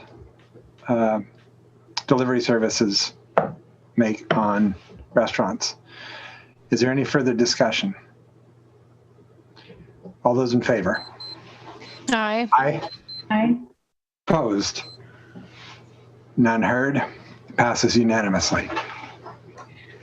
Mark, would you be willing to share that with the Metropolitan Mayors Association and see if we can get a little more traction from it too? Yeah, I was just thinking that I would do that. So if you can get me a copy of the current version, I will get that out to them tomorrow morning. Okay, I'll do that right now. Then everyone, we will send this out to the leadership of the legislature as well as our elected officials so that they have it tomorrow. And we'll be in touch with Tracy over the coming days about where things land. Thank you, Tracy. The other place we might want to send a copy is LOC to see if they would engage as well. Well, and Councillor Heisey is going to do the LOC call tomorrow, so maybe there will be an opportunity Bring it up with that. Bring it up then. Yep. Good idea. All right, Tracy, thank you so much. Thank you guys so much. You have no idea how much this means to me. Just, your support is just astronomical. Like I can't put into words. So. We also will be sharing this on social media tomorrow, so all of you can share it out from your own sites as well. Good. Thank you. Hang in there. We'll get through this. All right. Thank you. All right. Okay. So, I assume that there are no more, Scott? Okay, so the other two. Reverend Edwards and Mr. Abma there. I know no others. Okay, excellent. So tonight's consent agenda includes the minutes of the November 10th, 2020 study session, November 17th, 2020 work session, and the November 17th, 2020 regular session. We have a resolution authorizing me to sign a memorandum of understanding with Portland General Electric with the intent to collaborate in efforts to achieve the city's climate action energy goals.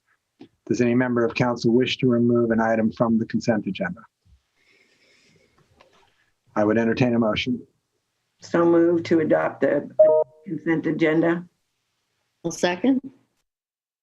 It has been moved and seconded to adopt tonight's consent agenda. All those in favor? Aye. Aye. Opposed? None heard. It passes unanimously.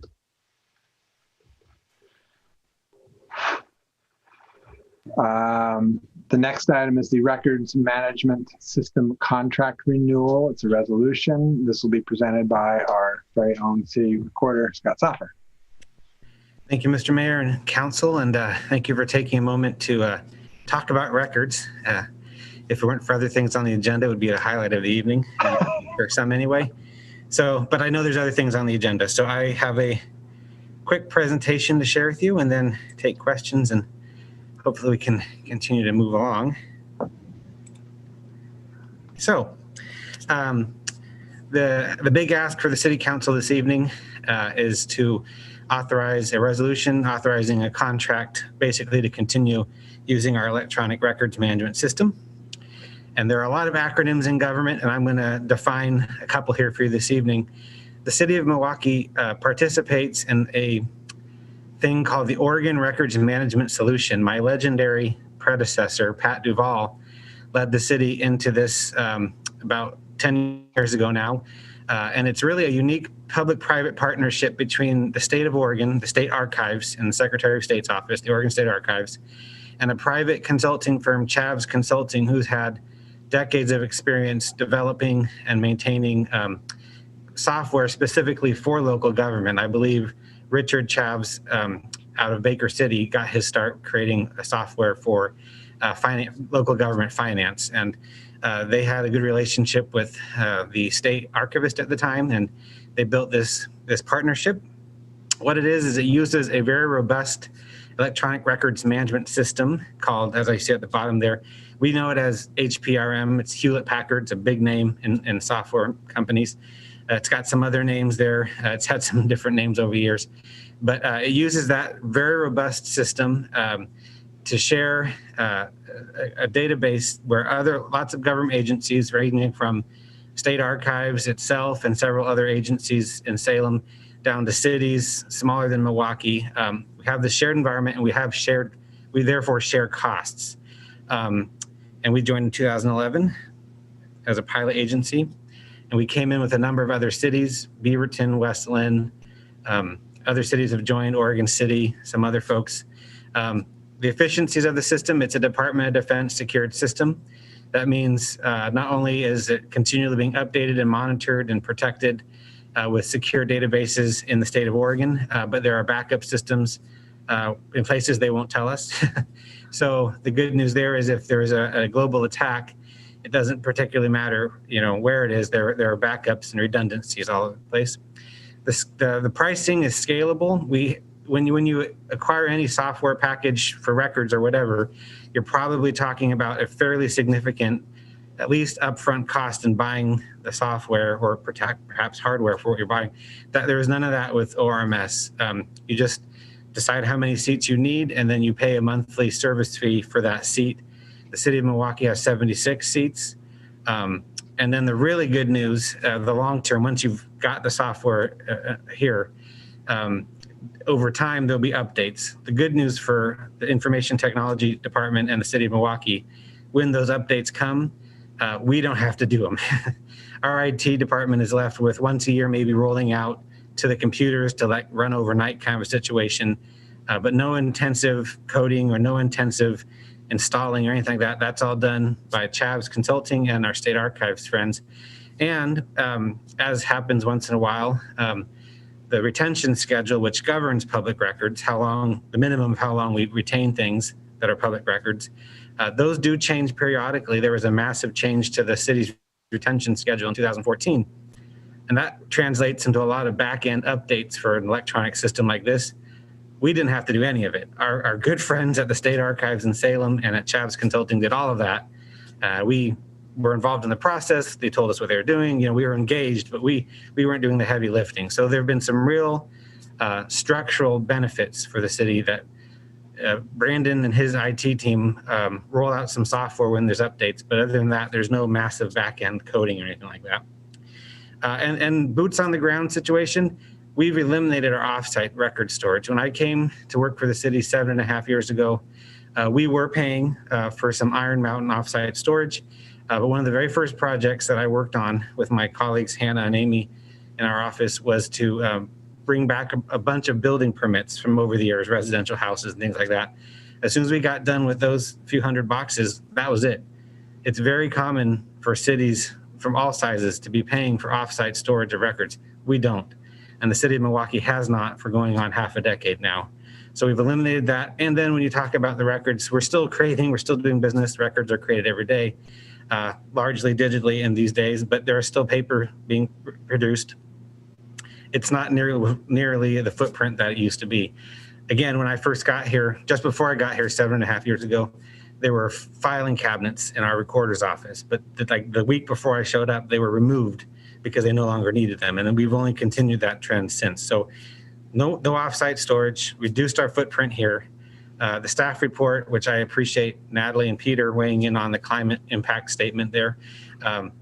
With a smaller footprint, with records digital, there's not the need for trips, and that reduces the number of vehicle traffic going around the city between our facilities and to and from off-site, out-of-city storage centers. So that there's savings there. Really having an electronic system in place, any system, but we're proud of the system we're in, helps ensure that we are being good stewards of the public resources, which are the records of Milwaukie, ranging from city council records to project management files to deeds and these, all the things that we do, police reports, the library catalog, all those things are public records. And having a system like this in place helps us ensure that we're being good stewards. And to bring home to 2020, it has helped continue to do our work as we transitioned in the pandemic to working at home. Our public record system is email based, and we keep those records in HPRM. I can access it from my work computer at home. So again, not having a heavy infrastructure system on site in places has really allowed us to be nimble and to react to 2020 and to survive.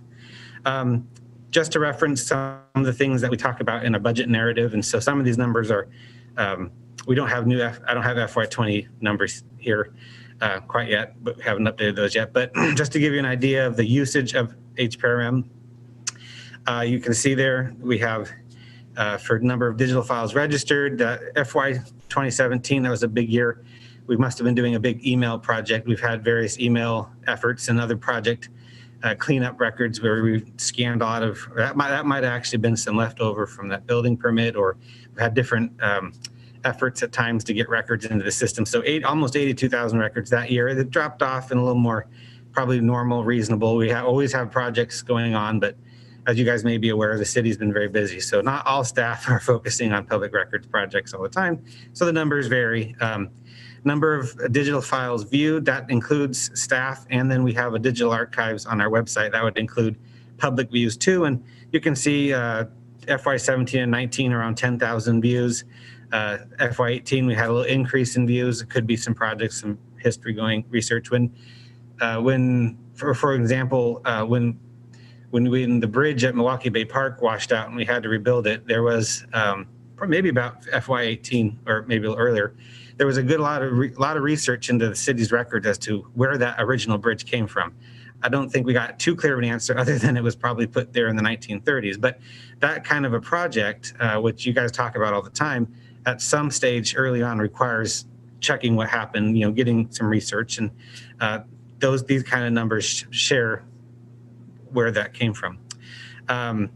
Number of digital files deleted. I mentioned this earlier in the slide before. Having a system like this is important not just to retain your public records, but to carry it through the life cycle. You create a record, you use the record, the record's use ends for various reasons, and it becomes an archived document. And in a lot of cases, as defined and set by the state retention schedule, the record has met its needs and we no longer need to keep it. We no longer need to be responsible for maintaining it. And so we have a duty then to destroy it. And so we do track how many records we destroy a year. It was raised by Councillor Beatty that FY19 year does seem to be a bit high. Without going to specifically to those destruction requests, I didn't read line by line, but I looked back, and we've had at various times different efforts to put in things like certain staff members' emails, and it seemed like a good idea at the time to maybe put everything in. So then later, when we went back and rethought that decision, there was quite a few things that might have been deleted.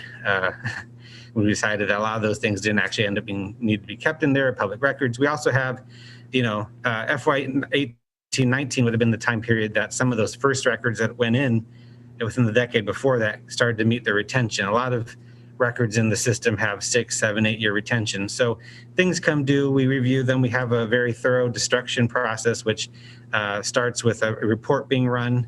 Everything that goes in hopefully has a trigger date so that when we run destruction reports, we get this list of what's due to be destroyed. And then staff, we have records liaisons in each department. They review it. Their director has to sign off on it for the department, and I review it. And then we send it to our colleagues at the state archives who ultimately do the destruction. But there's a process, and so the numbers do vary there because we're working on different projects at different times. And then the second to last line, the number of files published online. I'll reference that here in a second on the next slide. But one of the other really cool things about HPRM is it has an online portal that we can publish records so that the public can view and search our archives on their own through our website. And so there's those numbers. We publish on average about 200, 300 records a year. A lot of that is city council records, planning commission, public meeting records is what usually that gets put out there, and resolutions and ordinances and stuff like that. But it is a way that we don't have to get a public records request, and the public can have more direct access to what it is their government's doing to access on their own. And then because we're electronic, we also manage it. We track at the bottom there how many feet of files we purge. We still have paper records, and we still have very old paper records. And so when we get a chance to work on these public records projects to clean up.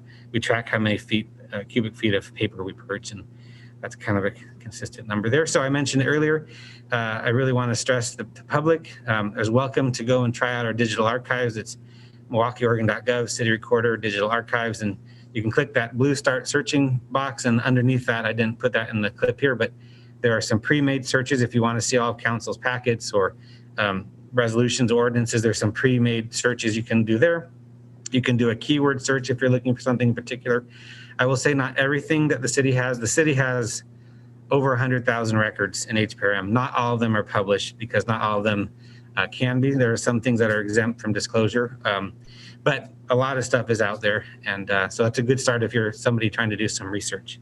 And then another benefit of this system, it helps us respond to public records requests very quickly because we can do robust keyword searches and document content searches. And so I just wanted to take the opportunity to remind folks that we have, if you're looking for something from the city of Milwaukee, there are a couple of initial avenues you can take. You can see if you have it in the digital archives, and then you can also file a public records request and with my office.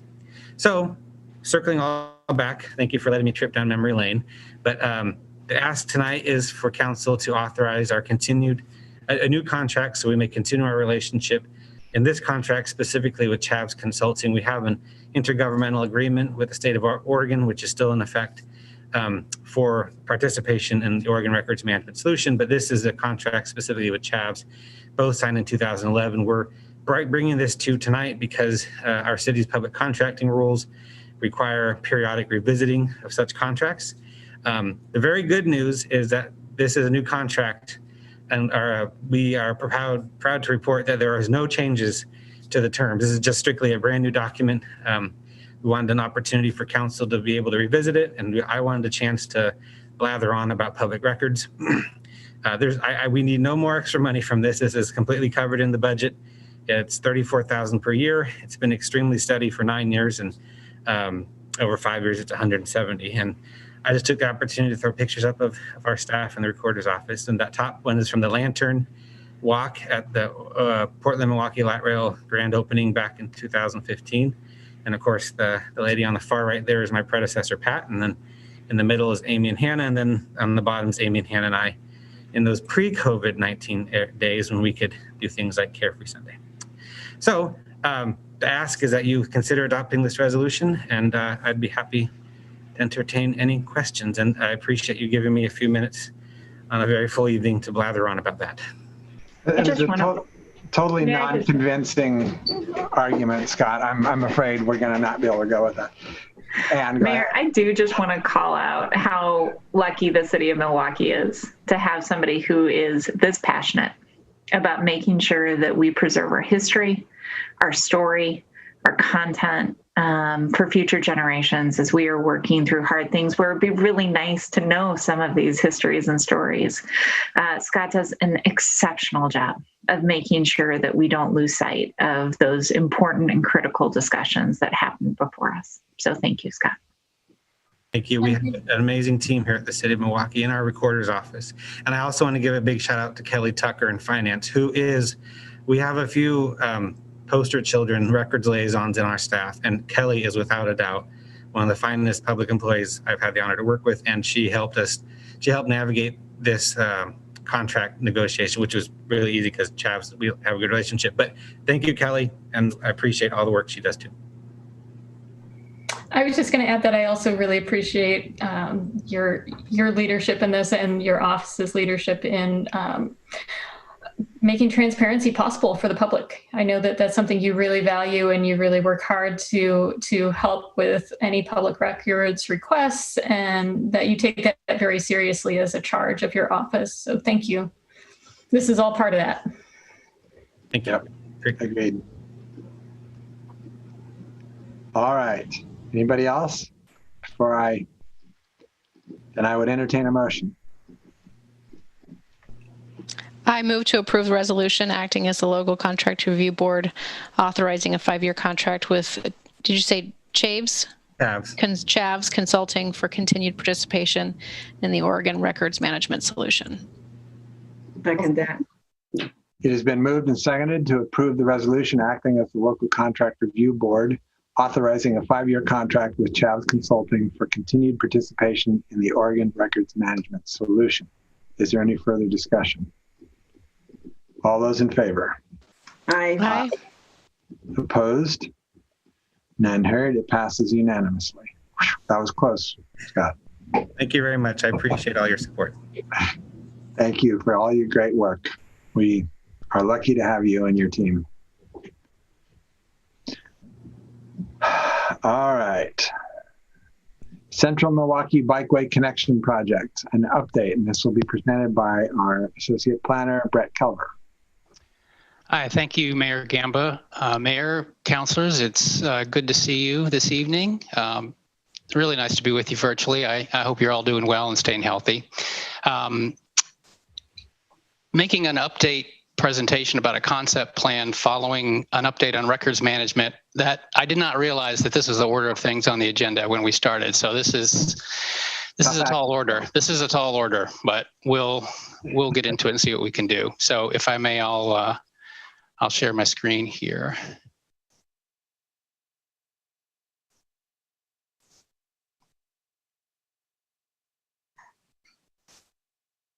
All right. So we wanted to come to you this evening to talk about the project that we're working on right now, focused on coming up with some concept alternatives for bikeway connection through our central Milwaukie area. And I know you're all familiar with it, but just for anyone else viewing, to be clear about the area that we're talking about, it's shown here in red on this graphic. It is bounded by Highway 224 on the west and on the south, by 37th Avenue along the east. And then we have some of a city building, Providence Hospital. We've got 32nd Avenue and Harrison Street running through the middle of it. So this is the universe that we're working on. And to show a little bit more detail, I'll just highlight a couple of the areas and pieces here.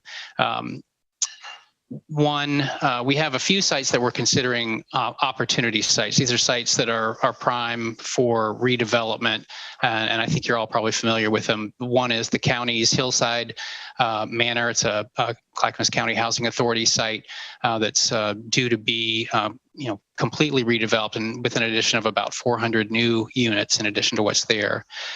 Just south of that, we have what we call the Murphy site. That's a little farther behind in terms of their redevelopment plans. They're still working on that, but it's also a large site that they're looking to have maybe some kind of use mix of commercial and residential development. And then here farther to the south, kind of obscured a little bit by some of the writing, is what we call the McFarland site. This is just north and east of the railroad tracks from the Milwaukie Marketplace. And that site has been approved for approximately 230 new multifamily apartments there. So we have quite a bit that's going to be happening in terms of addition of residential units in this area. On top of that, we also have a couple of kind of institutional sites. We've got the Providence Milwaukie Hospital Complex, which takes up quite a bit of space in the central Milwaukie area. It's a pretty important player there. They have their own piece at the corner of Llewellyn and 34th that they're looking at redeveloping, adding maybe some clinic space and also some senior housing. We have the city's public safety building here at the corner of Harrison Street and 32nd, pretty busy and important intersection there. And then sprinkled throughout there are quite a few different businesses.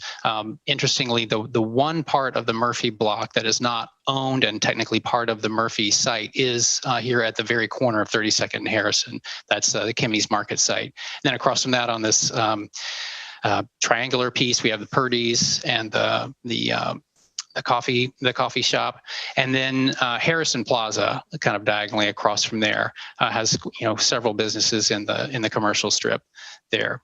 So what's kind of on either end of this is part of what we're trying to connect. The designated neighborhood greenway on 29th Avenue to the north, so running north-south, which provides an important connection to the Springwater Trail and comes right down into the Hillside Manor site.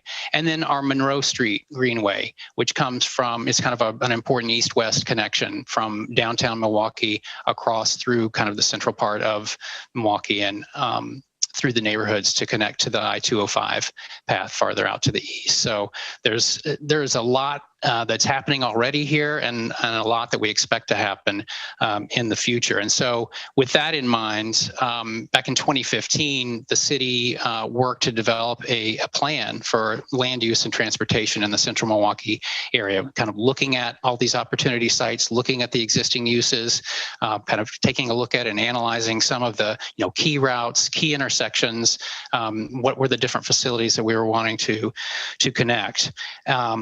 And interestingly, there's a lot of connection with our transportation system plan. I've kind of circled this area here that represents the central Milwaukie area. We already have 4 or 5 specific projects in the TSP that are focused on improving connections through this area, including one that is intending to make a connection of the end of the 29th Avenue Greenway kind of through the area here.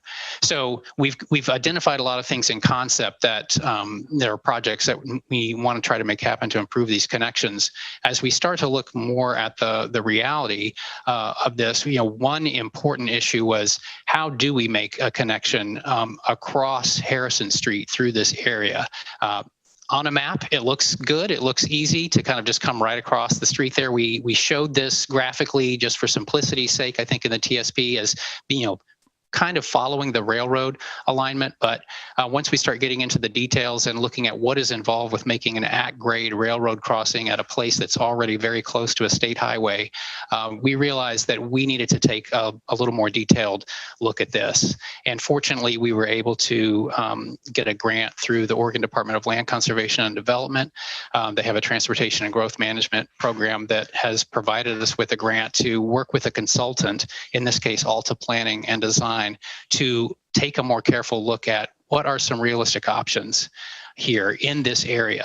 And so that's what we came and talked to you guys earlier in the year as we were developing the intergovernmental agreement for that and kind of moving forward. And we have gotten the project underway since then. Some of the highlights of things that we've done so far are we've had some one-on-one conversations with I guess we're calling them the key stakeholders. So we've talked with folks from the Clackamas County Housing Authority, the owner of the Murphy site, representatives from Providence. We've talked to the folks who own the Harrison Plaza to explain what we're doing and to try to hear from them what some concerns and interests are there. We've taken a harder look at what we actually have out there on the ground in terms of existing conditions, looking at the different kind of modes of transportation that are available there, and that memo was presented to you in your packet with this. And what the consultant team with Alta has done since then is they have developed some initial possible concepts for routes through this area, and that was also presented to you in the packet, and I want to talk with you a little bit more about that and get some feedback from you about that. And what we're going to be doing with those is we're really close to launching what's going to be, I think we're thinking maybe a 2-week virtual open house for the community where we put those 3 route options online, and we have some survey questions that we want to try to engage people with to get some feedback from the community, as well as we're in the process right now of making a second round of visits with the key stakeholders to talk with them about these 3 concept alternatives and see what they think so far. So we're going to be collecting a lot of that feedback and then pulling that together in a draft report. So right now, the heart of this and what we wanted to get some feedback from you on were the 3 different routes that have been kind of initially proposed. Just to kind of reiterate the challenge and what we're trying to do, a couple things. One, we're trying to, the game is to figure out how to safely get from the current southern end of 29th Avenue to make a safe connection with the Monroe Street route. These are both, again, what we consider to be neighborhood greenway routes. So the idea is bicycle riders of of all abilities and ages, this would be a route that they would feel safe on. So it's not as simple as just putting a bike lane down on the road and having hardcore cyclists take it. The idea was, how do we make a route that is safe enough for people of all abilities to get through here? Obviously, the better bicycle connection it is in a greenway way, the better connection it is for pedestrians as well. So, and with so many people who we expect to be new residents in this area and so much more business that we expect to be happening here, it's really important to try to make some safe connections here. One other note before I say a few more things about each of the three routes and ask for some of your feedback is just to remember what we're showing right now on this graphic is the current alignment for the hillside site of the streets there. Keeping in mind that what we're showing for all three of these options is what we expect to be kind of the new alignment of 29th Avenue. So they're going to kind of tear everything down in here except the tower, and they're going to be reconfiguring streets and kind of arranging them in a way that works better for some of those multifamily buildings that they're looking to put in here. And one thing that we do know is that they expect 29th Avenue to kind of take this path. There's still some questions about what kind of access there will be for vehicles here at the north. I think it will probably keep 29th Avenue a little calmer and safer if we allow pedestrians and bicycles to get through here and maybe do something to limit vehicle travel. So all three of these route options are starting with the assumption that we're going to continue down 29th Avenue, and then the differences start with what happens when we get to Meek Street, which is what we're kind of looking at as remaining as an important street here. So the what we're calling option one, the dark blue option, is effectively representing what's been shown on some of the concept maps in the TSP, for example, of, the original idea was to make a very direct, straightforward connection from 29th through Hillside, through more or less through the Murphy site, either, kind of coming down the alignment of the little bit of 31st Avenue that we have here, or otherwise kind of paralleling the railroad, crossing Harrison Street, kind of very close to the railroad, and then continuing along the railroad to make the connection to Monroe Street. So that's what we're considering option one. We want to represent it just because it is in our plans, and we want to take a look to see, if there's anything we're missing in terms of what is difficult here. It does seem that this crossing, as I mentioned before, this is extremely challenging, and a lot of the reason why we're trying to look for other options, because trying to have like a user activated at-grade crossing so close to the railroad and so close to Highway 224 has both ODOT and the railroad, I think, effectively telling us that this is, it's not really a show starter here. So go ahead. Just a quick, you keep saying at-grade crossing, and at one point you said at-grade railroad crossing. It doesn't actually cross the railroad tracks. Right. Yeah. I'm sorry. Right. We're talking about crossing Harrison Street very close to the railroad tracks. Right. And to be fair, I have said at grade several times, but working with the assumption that that would be a cheaper option than other possibilities technically are. Make some kind of a tunnel, have an undercrossing, go under Harrison Street, or fly over it with some kind of a bridge, something like that. Those are obviously, possibilities. They're a lot more expensive. So I think that's what we'll address in some way or another, I think, in our evaluation of the concepts. So are there other questions right now about this option, maybe before I move on? Anything else that isn't clear about how it's represented? Yeah, I mean, it's the representation I understand. The question I have about that is it an absolute no from the railroad and ODOT, or is it them just trying to make us not do that because it's a pain in their butt? Fair question. I don't think we've actually had a deep conversation with either of those entities about it. I think there has been some, kind of conceptual communication about it. And I think just as a matter of, maybe it's fair to say, traffic engineering. I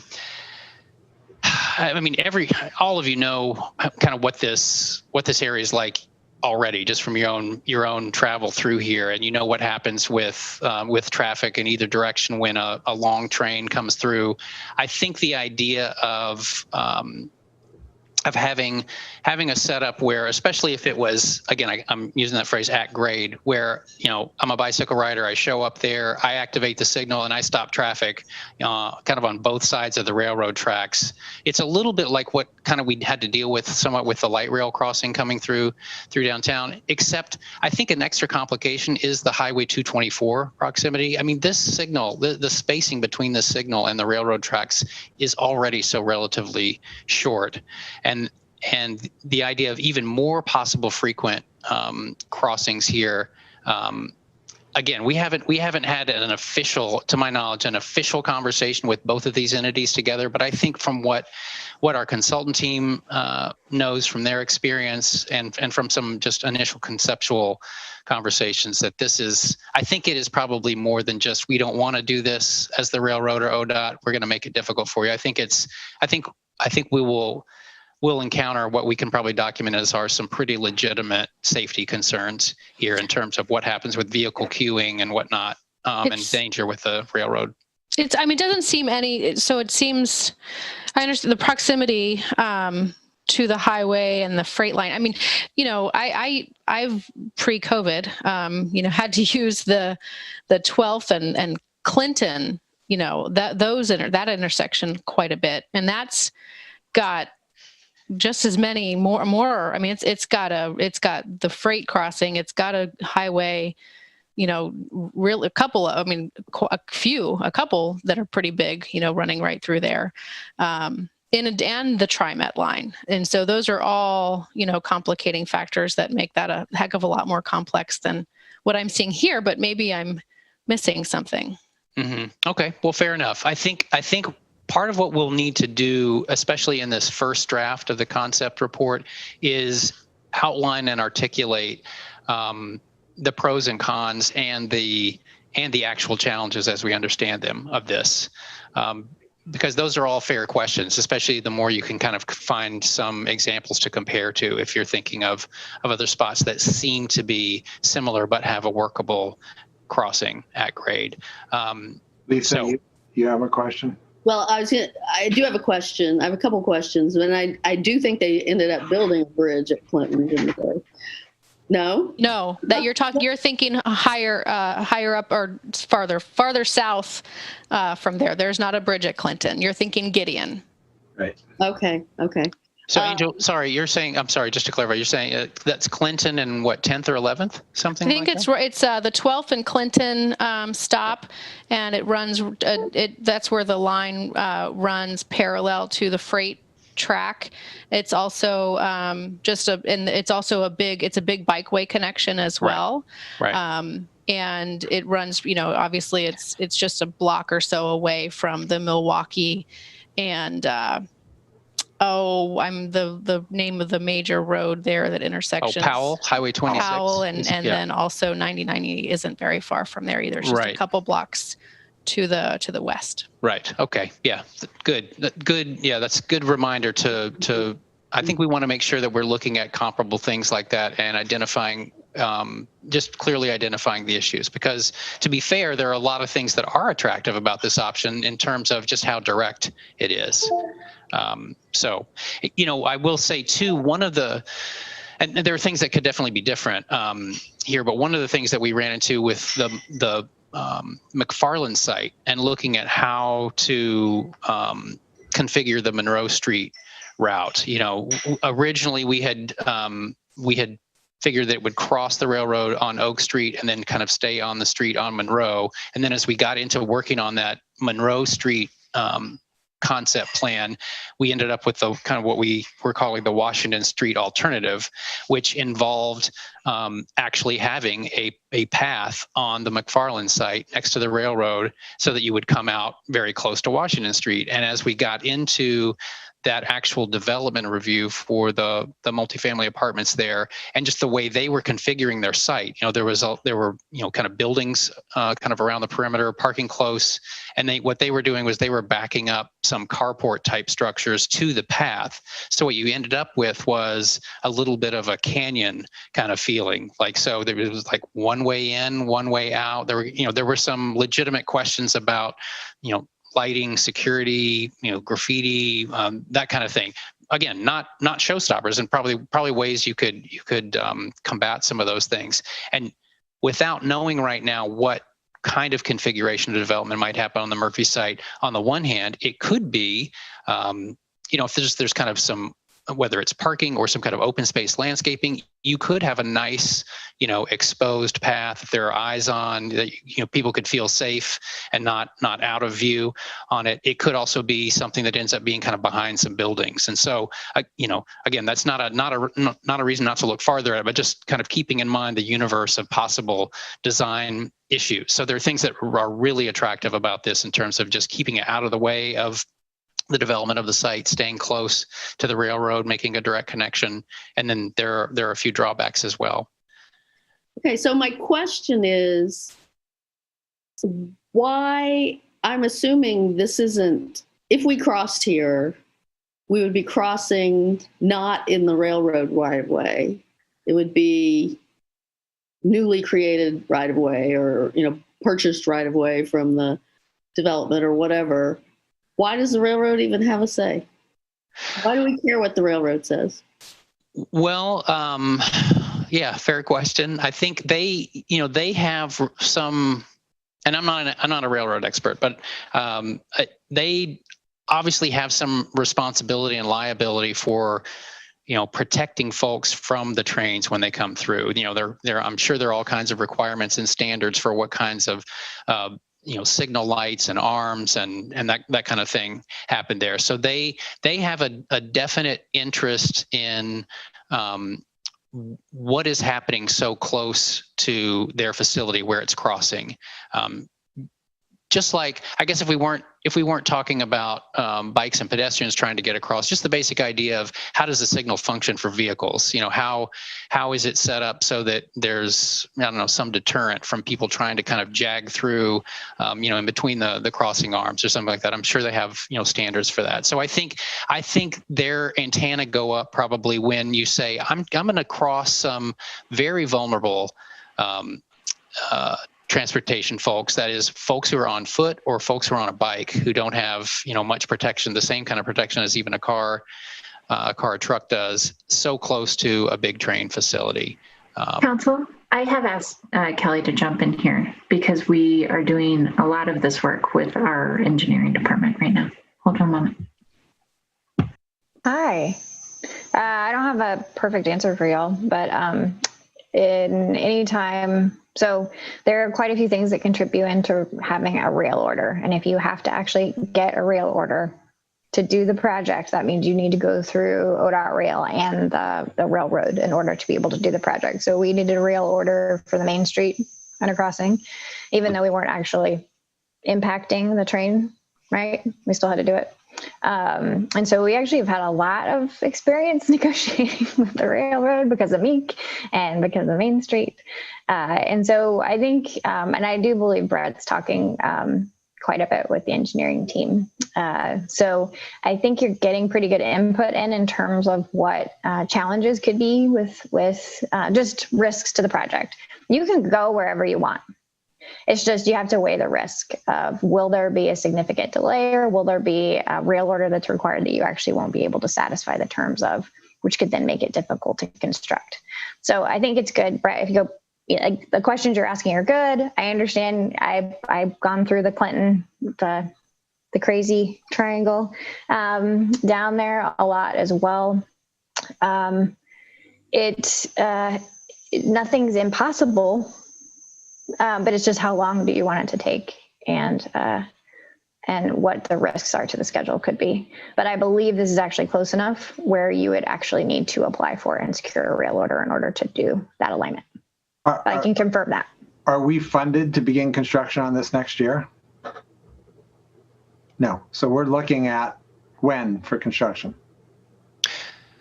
Well, yeah, some of that will depend on, some of it's going to happen, I think, hand in hand with development. First of all, again, the Hillside folks are getting pretty close to coming in with they actually have come in, I think, with their planned development application. So they're starting to get their land use entitlements right now. And part of their project will be building part of what we're hoping to use, I think, as a facility, if we're able to have like kind of a Shero type of on-street, bike type facility, but at least they're going to be putting in the infrastructure of the road and rebuilding some of Meek Street. So depending on which route is chosen, I think it's going to be a little bit of a mix of, some private developers are going to be building some things, and then the city's going to, once we have a concept identified, that will help us know what to target in terms of funding and help us do the planning, I think, for where we're going to try to fill in the gaps. Because, for example, if we do go with option one, it does hinge to some degree on what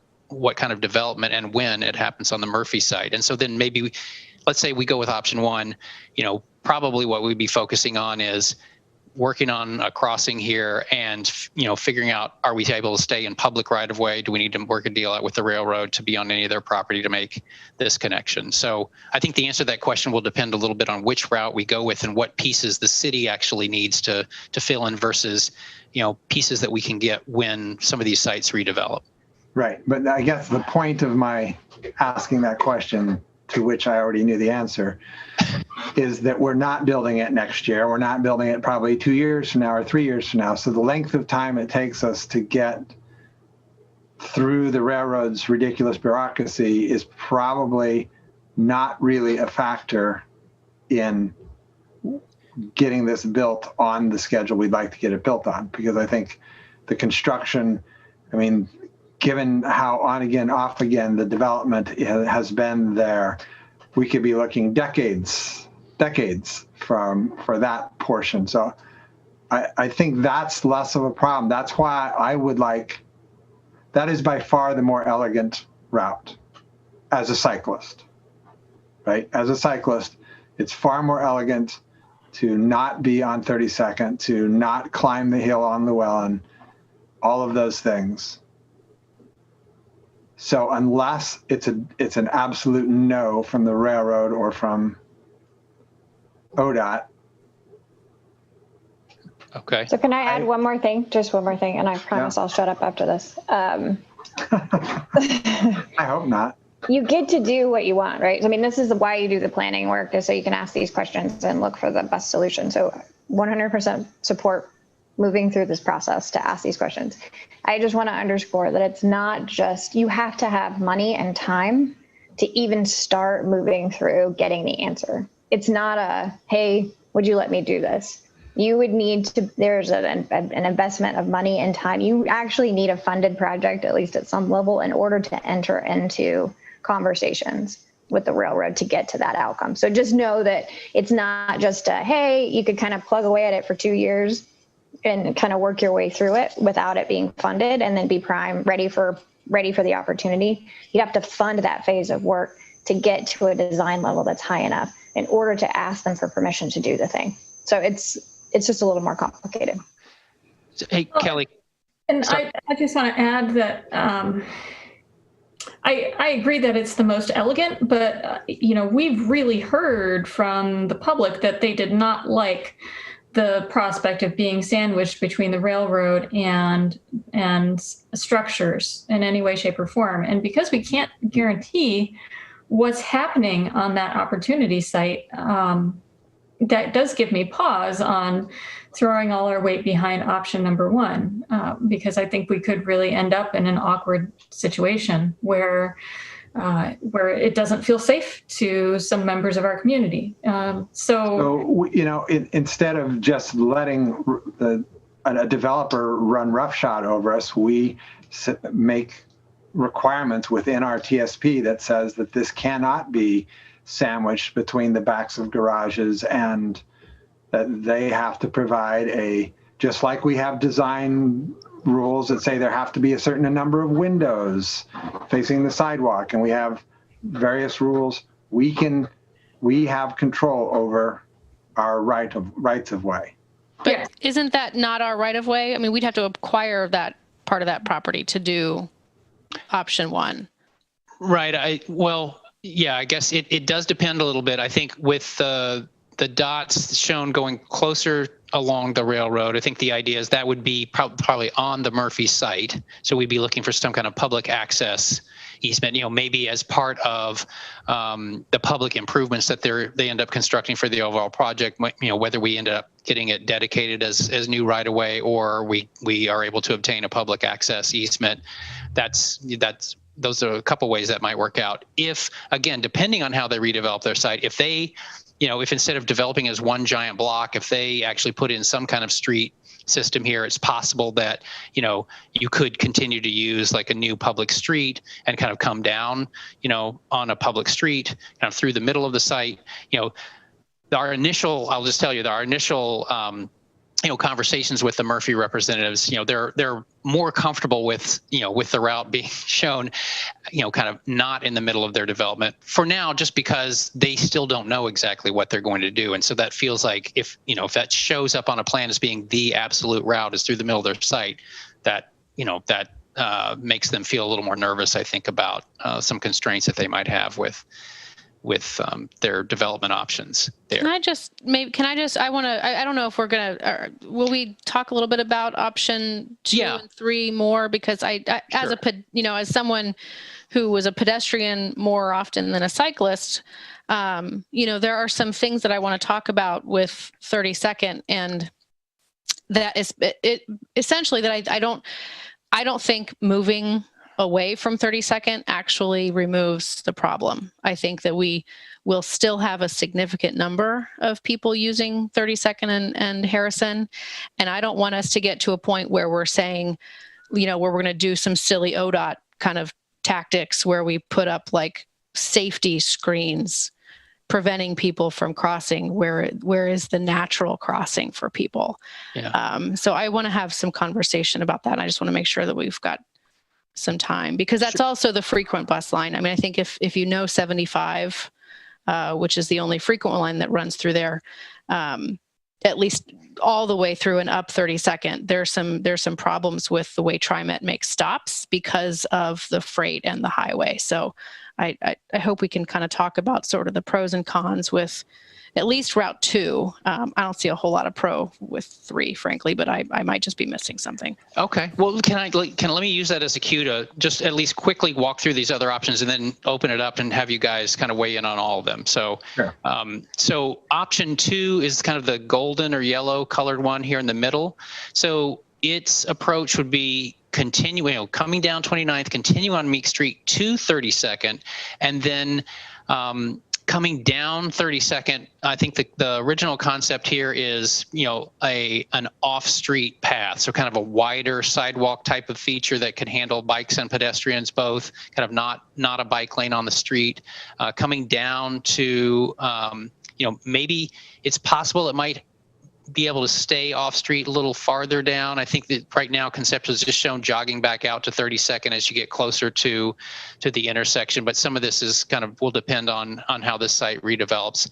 And then crossing Harrison using the existing traffic light, 32nd and Harrison, coming along the Purdy's triangle here and kind of curving to join up with Railroad Avenue, and either then kind of going back off street, we have the new stormwater facility here, and it looks like there's room between that facility and the railroad to either come that way for a connection, or to go on street then or alongside Railroad Avenue to make a connection here. So some challenges with this is right now, again, as 32nd itself physically is not super wide. There's not a lot of room in the right of way there for expanding.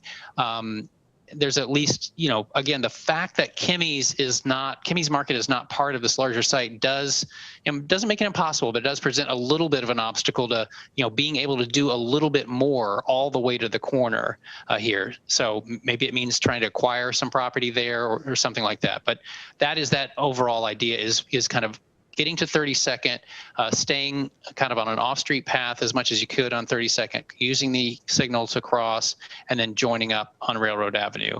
And quickly, option 3, the difference here would be you come to Meek and either go ahead and cross at Meek, or come down 32nd, similar to in option 2, and cross at Llewellyn. Then take Llewellyn Street to 34th and make your crossing of Harrison Street at 34th, which is, farther from both the railroad and the traffic signal. It is, there is a downhill coming down here, but in a bus stop that might have to move around a little bit. But in terms of sight lines and, just having a little more what seems like maybe safe space to crossing Harrison Street, which is currently a dead end, but it dead ends into the city's water treatment facility, and there's a well facility here, and we've talked with Public Works some. It seems like there's space through that property to bring a connection there to join up with the Monroe Street Greenway. So with that, I guess, just what else? What other feedback do you guys have about some of these different options or questions that you'd like to have clarified? So I hear what Angel's saying, and I hadn't been thinking about this as much from the pedestrian perspective, but I am persuaded that one of the things we are hoping to encourage people to do throughout the city is to get out of their cars and walk in places where it's practicable, and we do have commerce right there on that corner. So, and the bus routes are there, and we are continually working to help people make those final mile connections. So to me, options 2 and 3 make a little more sense from that perspective. It sounds like there's a hill on Llewellyn, Mark, and I'm just not picturing it, but that I don't like riding up hills. I know that much. So that makes me wonder how well that would work. I do like that it's off of major streets, and I think it would be easy to have a crossing signal right where 34th goes across. And people are already used to paying attention around there because we have the fire signal. So those two are feeling more lively to me than option 1. Can I ask you a question about, so we're talking about, we're only talking about the Murphy side of 32nd as, possible pickup for, and then we're talking about Kimmy's as a potential problem with that.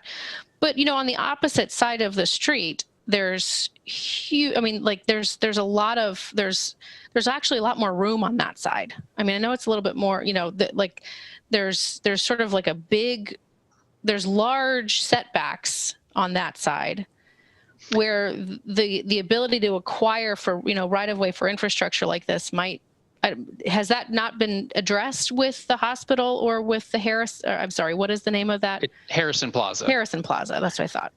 Yeah. Well, so good visual memory there. At least between Meek and Llewellyn, kind of along the Providence frontage, there is quite a bit of space, and that's part of why, at least for option 3, I think this is actually maybe a little bit preferred. If you did the crossing here, you're closer to a bus stop, you're getting people over to access Providence sooner.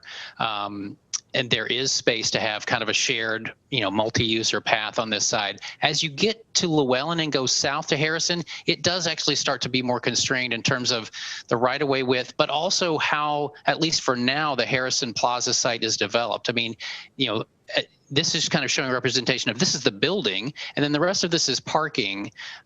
So there's some, there's a little bit of a landscape buffer.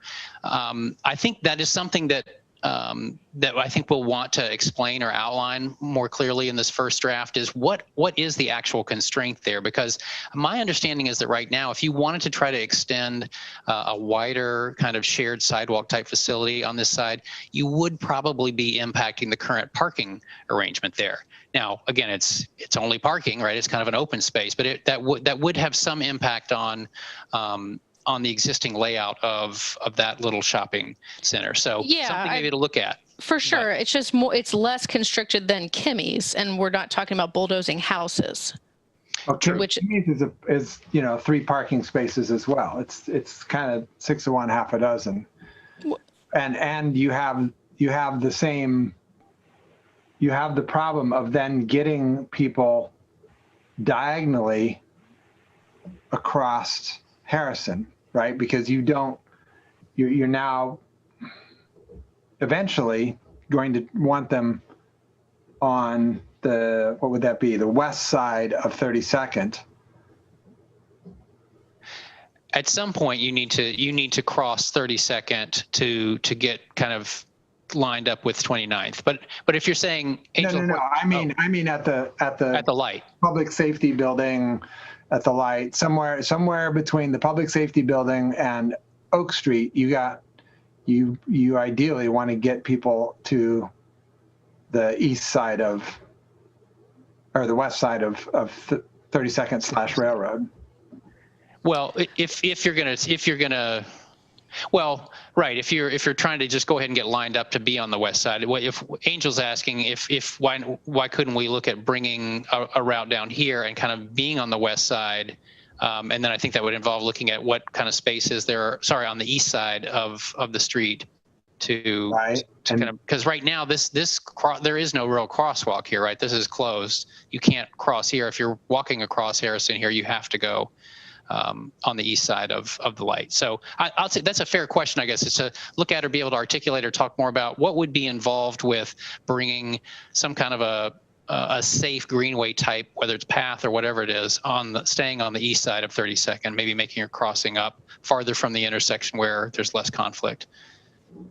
And what our intersections look like. I mean, I don't, who's, they're diagonal and, pedestrian crossing designs out there. Mm-hmm. So.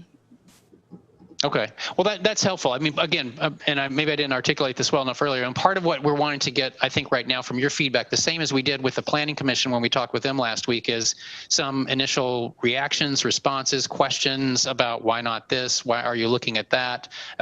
Especially if you think we're missing something. If there's a fourth or fifth option of routes, that's exactly the kind of thing we're looking at. And it's helpful to be reminded and understand that you will be wanting to read this draft report with a lot of these questions in mind. Are these being addressed in what we're presenting? Do you know the elevation change from 32nd to 34th on the Welling? Not offhand. I do know that it does go up quite a bit even more. If you turn north to go up King Road, this is a lot of elevation change here. I think you're right, Mark, that it does go up a little bit. It is a little bit of an incline, but it gets steeper as you go further up King Road. But it's true, this is not completely flat. You do go up a little bit and then come back down, I think. But I think it is, Mayor, where it is right before you start the steep incline. Because this is the house. So you would take a left if you were going to go to the historic home that we talked about last year that's now protected, that was for sale. In a long time I've ridden the Welling right there, so it just strikes me that it was probably a 6 or 8 foot elevation change, but I could be wrong. So I just because we are over, I do just want to see if there are any key topics within this that you think the team has not considered or that we need to be asking about as we're going out to the community to get you more feedback. So are there routes that are missing? Are there, I really appreciate Councillor Faulkner's concept of making sure that there is a safe crossing of Harrison at the site for especially option 2. But are there other pieces that we haven't considered going into the design component before we post this for public feedback? I guess I'd be curious to know if people do walk down from, deeper in the heart of Ardenwald to that Harrison Plaza or to that small commercial district, just some feedback on if that's something people want to do, if it's something they already do, because that would inform our decisions about whether or not it's valuable to really route it on 32nd.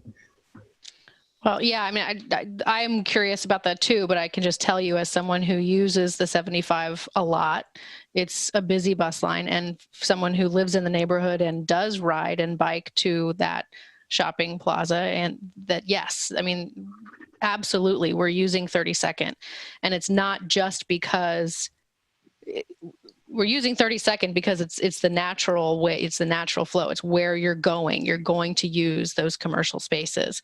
If you're using the bus lines, if you're using the businesses in that area, you are not going to go all the way over to Llewellyn and 34th, and you probably really won't use option 1 either. Mm-hmm. Okay, thanks. Okay. Well, just my final slide here is just a quick flash on where we're going from here and when we'll be back to talk to you again. So like I mentioned before, we're going to launch in early January this online survey. We're talking more with the key stakeholders. And then in those couple months that follow that, in the early part of the year, we'll be conducting more analysis, writing that report, refining it. We're looking to come back to both the Planning Commission and to you, the council, probably in, I think it's late March or early April, where we will present kind of the near final report to you and ask for some feedback before coming back to you for an adoption of this as a concept plan, hopefully sometime in May before our grant runs out. So that's just a little look at where we'll be and when we'll see you again with this, I think. So if you have any, I think what we'll do is we're, just like we told the Planning Commission, we're going to, once we launch that online survey, we're going to try to get the word out as much as we can. We'll ask planning commissioners to send it on. We're going to send it to the NDAs. We'll ask you guys to get the word out, help us get the word out so people can take some time during those 2 weeks to give us some feedback when they look at it online. So. Can I? I don't have a strong feeling one way or another. I'm not enough of a biker to feel like I have an informed thing, but I do want to point sort of three things out. One is the Planning Commission, there was some concern about the 34th crossing because people come down the hill on Harrison pretty darn fast. And I have seen that. And actually former Councilor Abma, who's been listening through this whole thing, can probably testify to that. Two, what's in the Harrison Market will change, or Harrison, whatever the building's called, will change and will probably be more of a draw as we have more people living in the neighborhood. So we have to think about that. It will draw more people. It will probably care about losing parking. The owners of that will probably care about losing parking. And third, I mean, it does not sound wonderfully pleasant to bike right next to the railroad, but you think about those long, slow freight trains, and that's a period where bikes can just go through and it'll be a nice long, and there will be no conflicts. I do think at 32nd, you have to think about the right turns and all the people turning right and the conflicts there, which you won't have if you're next to the railroad. Nobody can go anywhere when the railroad's going across. So those are my three observations. Okay, thank you. Yeah. And if I'll ask you, any of you, if later, if you have another thought, feel free to email or call me if you want to share anything kind of in the next several weeks. So I think that's all I had. Thank you very much. If I could just for 1 second, I want to say thank you so much to Councilor Parks. Congratulations. Thank you so much for all your service. It has been a real privilege and an honor to work with you. I first got to work with Wilda very closely when we were developing the Monroe Street neighborhood greenway plan, and she was amazing. She blew me away. So thank you so much for all your work. It's been a real treat to be able to work with you. So thank you, Brett. I appreciate you so much. And I was thinking back on that time as we started this portion of the meeting and remembering that when I was appointed to that committee and to chair it, I was on the Planning Commission. And it was towards the end of the year, the calendar year. And then by the first week of February or whatever it was, I was the mayor, so I wasn't even sure I would get to continue to facilitate that. So I was very happy to have been able to do that and work with you. So yeah, we were lucky that you were able to play that role. So thank you very much. Appreciate it. Thank you all for your time and attention tonight. Thanks, Brett. All right. Good night. Have a good holiday. All right. So.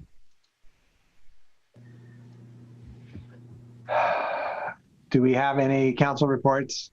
I do, actually. Sorry. I will try and keep it short. Scott has a slide for me, and this is sort of for you guys and also for the public. Next Tuesday, there is a hearing in front of the Oregon Marine Board at 9 a.m. about boating on the Willamette. It's the first step. They have new rulemaking at that email, at that link down there. I urge people, first off, I'll just say in our comp plan, one of the things we said in our comp plan was we wanted to make Milwaukie Bay safe for all users, which means swimmers, kayakers, paddleboarders, fisher people, as well as, skiers and jet skiers and motorized boat users. This proposal that the Marine Board has put out there, I've only gotten partway through it, but it does not look good for us, frankly. They are shifting people, they are reducing what people can do in Multnomah County and north of Waverly, which is going to shift the traffic our way. So I do think it's important that people who are concerned about safety in Milwaukie Bay and around Elk Rock Island, it's both about the safety of the users. It's also about erosion. I've heard for years from naturalists that the erosion on the north end of Elk Rock Island is something we should be concerned about. So there's a multitude of issues in there. It's a big thing, but people who care about safety, I personally intend to attend on Tuesday and to ask for a no wake zone in Milwaukie Bay. I will make clear that that is just my personal view and that the council has not yet discussed this. The city manager did earlier this evening indicate that something has dropped off the agenda for our January study session. So maybe this is a good January study session topic. But in any event, I just wanted people to know, people who care, people who are, paddlers or for whatever reason care about safety in Milwaukie Bay, that this is an opportunity to be heard, because that the motorboaters will be out there in force for this. So thank you. Thanks, Lisa. If you can send the link to the Zoom out to email, that would be great, because I could make that meeting as well. All right. Anything else? I'm not seeing anything. All right. So let me, after our regular session, council will remain on the Zoom call to hold a reception in honor of retiring Councilor Wilda Parks. Don't we have two people who wanted to? So I was just going to ask that question. Do we want to let them stay in and adjourn and then they can talk, or do we want to have them talk now before we adjourn? The public can stay in tonight. Everyone is invited to attend this. This is just more as making sure people knew when the formal meeting was over. So they can speak now. They can speak during in a few minutes. I think all of us are going to be speaking in a few minutes. So it's up to you, Mayor. Why don't we just adjourn the official meeting and start the part? Let them speak. We do, I would ask that we have 3 minutes just so that people can take a quick break and then reconvene our party. Does that work? Sure. Okay. We need a motion if we're adjourning. I'll move to adjourn. Wilda, do you want to second that? I'll second it. She's on mute. She can't even adjourn her last meeting. I can take it back, Wilda, if you want to unmute yourself. Yeah, I just said, I thought for sure you'd wait for me to, or want me to, not wait for me, want me to make the motion to adjourn, since it'll be the last time I could do that. But Angel has to do that in the future too. So, we'll leave that to her. So, well, Lita's been opening the door behind me because she knows there's treats waiting. Yeah. Allie's waiting. And I'm happy to second her motion to adjourn. All right. It has been moved and seconded for the last time by Wilda Parks to adjourn. All in favor? Aye. Hi. Aye. We are adjourned. I will see you all in 3 minutes with drinks and champagne or bubbly other things to celebrate.